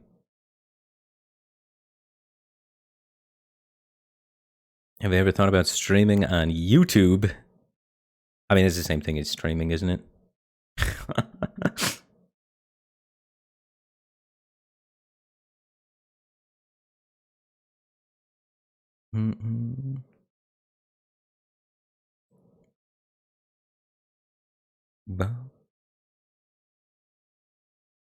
All right. I think that's... anybody got any more questions, or are we good here? You guys sick of me yet? A lot of esports teams just hire streamers instead of players for esports now. Yeah. A lot of them do. Already in denial. That's kind of what I'm thinking is the future of esports. These esports teams, maybe they'll have one team in one game, but a majority of the people that they're doing is they're just managing streamers at that point. Really, most esports teams are just streaming manager groups. They just pull in sponsors and associate them to a bunch of streamers. And then they take, you know, their sponsorship cut, basically.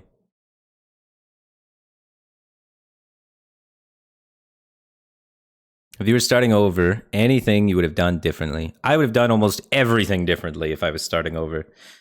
When I won the World Championship, I was really dumb and inexperienced with life. I still am, but I was dumber and less experienced. And I made a lot of mistakes. And I think if I was smarter and knew things that I know now, then when I won the World Championship, I could have made a lot better decisions. And I could have accomplished way more things. And done a lot better stuff with streaming in general. I kind of did it all backwards. I didn't plan on becoming a streamer. I had no intention of becoming a YouTuber. I had no intention of becoming a streamer. And I had I had an intention of winning the World Championship, but I didn't set out with that in mind in the beginning. A lot of that kind of happened. I kind of walked into a lot of that. I got pretty lucky. I just happened to, yeah. I really did not understand the scope of streaming and all of that stuff in the beginning. Almost every team I was on for the first like 3 years of my streaming / competitive career was taking advantage of me and paying me way less than I was worth. So I would have fixed that, you know. I didn't really get on board and learn how to stream and be more entertaining for a really long time. I was a really boring streamer in the beginning because I was pretty silent and was like kind of annoyed by Twitch chat usually and was just trying to focus on the game more. Because I was a competitor first and a streamer second for sure. It's just a bad streamer. It's streaming is a skill. You have to work on it over time. You have to understand things. You have to try and get good at it. And I was really bad at it in the beginning because it wasn't a goal of mine. It wasn't something I never watched streams before. I didn't have like a knowledge base of how streamers act, what things play with the audience, what things are bad to do, all that sort of stuff. I was just, but so yeah, I should have spent a lot more time watching streams, learning from streamers, learning from people that have audiences and all that sort of stuff way earlier on and focusing on it more. But early on, I was just like, I just want to go to tournaments. I was going to tournaments every single week, and that's all I cared about was going to more tournaments, you know? So, I don't know. Streaming's hard. But, kind of interesting that I ended up here. Before I won the World Championship, and even after, there's no way I thought I'd ever become a streamer. And now I kind of am.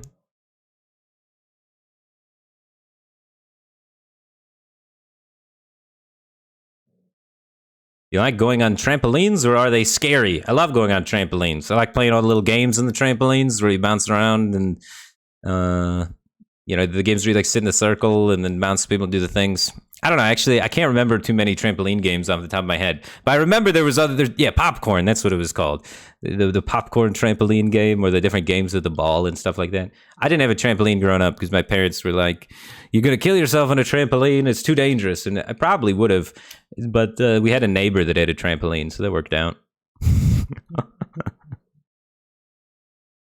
I've definitely hurt myself on a trampoline.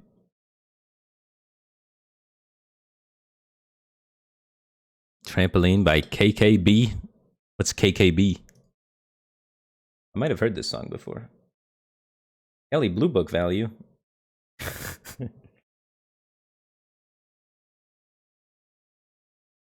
I've heard that song before, man. Your parents didn't have much trust in your trampoline skills? My parents were... My parents went through phases. Growing up when I was really small, because I'm the second oldest, so I have one sister that's older than me, and then there's me, then I got a younger sister, and then I got a little brother. So when I was around, and, you know, around trampoline age and stuff like that, my parents were very like, you know, everybody's got to be super safe, no trampolines, no taking risks with things. And then by the time I was in high school, I don't know, my parents were less about safe and more about like just kind of experience life, go out there, and they're more like laissez-faire, hands-off. But they started out really hands-on in their parenting style and like what I could do and things like that. But I remember like my little brother got away with everything. He got to, you know, if you want to go on a trampoline, there's a trampoline, you know, going to parties, underage drinking at home sometimes when he was like 18, 19. Compared to that, my parents were like Nazi parents to me, you know what I mean? But I guess by the fourth kid, you know, they kind of loosen up a little bit, right? Yeah, little brother got trampoline age at all ages. It's kind of cool. I wonder what kind of parent I'd be, man. I'm probably going to be the same way, right? You start out a little bit hands-on because you're not sure what you're doing and you don't want to take too many risks. And then as you kind of get used to being a parent and stuff like that, you get a little more hands-off, you know what I mean? How old was I the first time I got drunk in front of my parents? Probably like 22? I don't know. I didn't drink around my parents. I didn't really get to do too much of that. And even like when I did, I wasn't going to get drunk. Who gets drunk around their parents? Getting drunk around their parents is a little spooky. I don't know. I have like a drink with my parents, but I'm not going to get smashed around my parents, you know what I mean?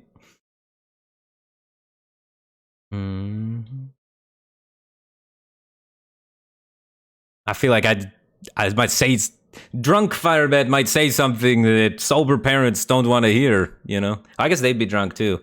Maybe it'd be fine. I don't really drink at all anymore, though. I had some stomach issues a few years back and just kind of kicked the habit and then haven't looked back.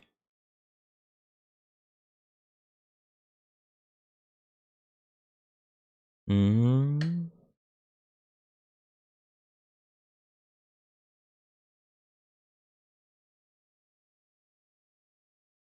How'd I pick the name Firebat? I really liked the StarCraft unit Firebat, and I really liked the player Firebat Hero from StarCraft Brood War, so... He was a cool dude. I used to play StarCraft Brood War a lot, and that was back when usernames weren't exclusive, or weren't like they were exclusive. Everybody couldn't have the same username. So if you were Firebat, it would just be Firebat. There'd be no numbers afterwards. So I thought I was super cool because in that time it was hard to get a name that was just a word, especially if it was a unit in the game. It was really hard to get it, and yeah, I was able to get the original name. So I was the original Firebat at US East. So I thought I was cool. That was like a thing. Having original names made you cool. Names without any numbers. So there's people that literally made bots that would just go and try and get every single name that didn't have any numbers. And then they'd like sell people usernames and stuff like that.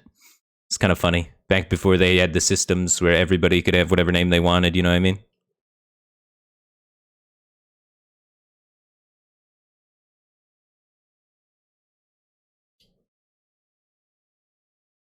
Yeah. I get drunk with my dad occasionally, or did. Usually when I drink with my dad, we start out talking about like stocks, what to invest in, that kind of stuff, because he's big into stocks.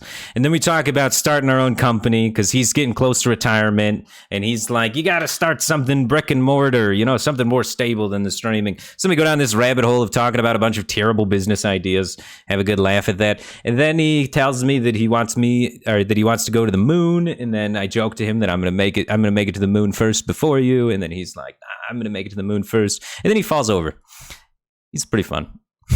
But that's always how it goes. It starts with business idea. It starts with like stocks, then business ideas, and then going to the moon. My dad really wants to go to the moon.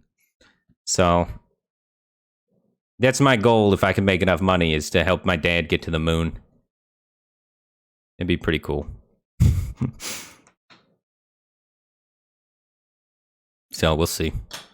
Anyway, that is going to be the end of it, guys. I'll get out of here. But thanks for hanging out. I had fun talking with you guys. And hopefully we'll see some of you around tomorrow. Have a good rest of your Tuesday. Take care, guys.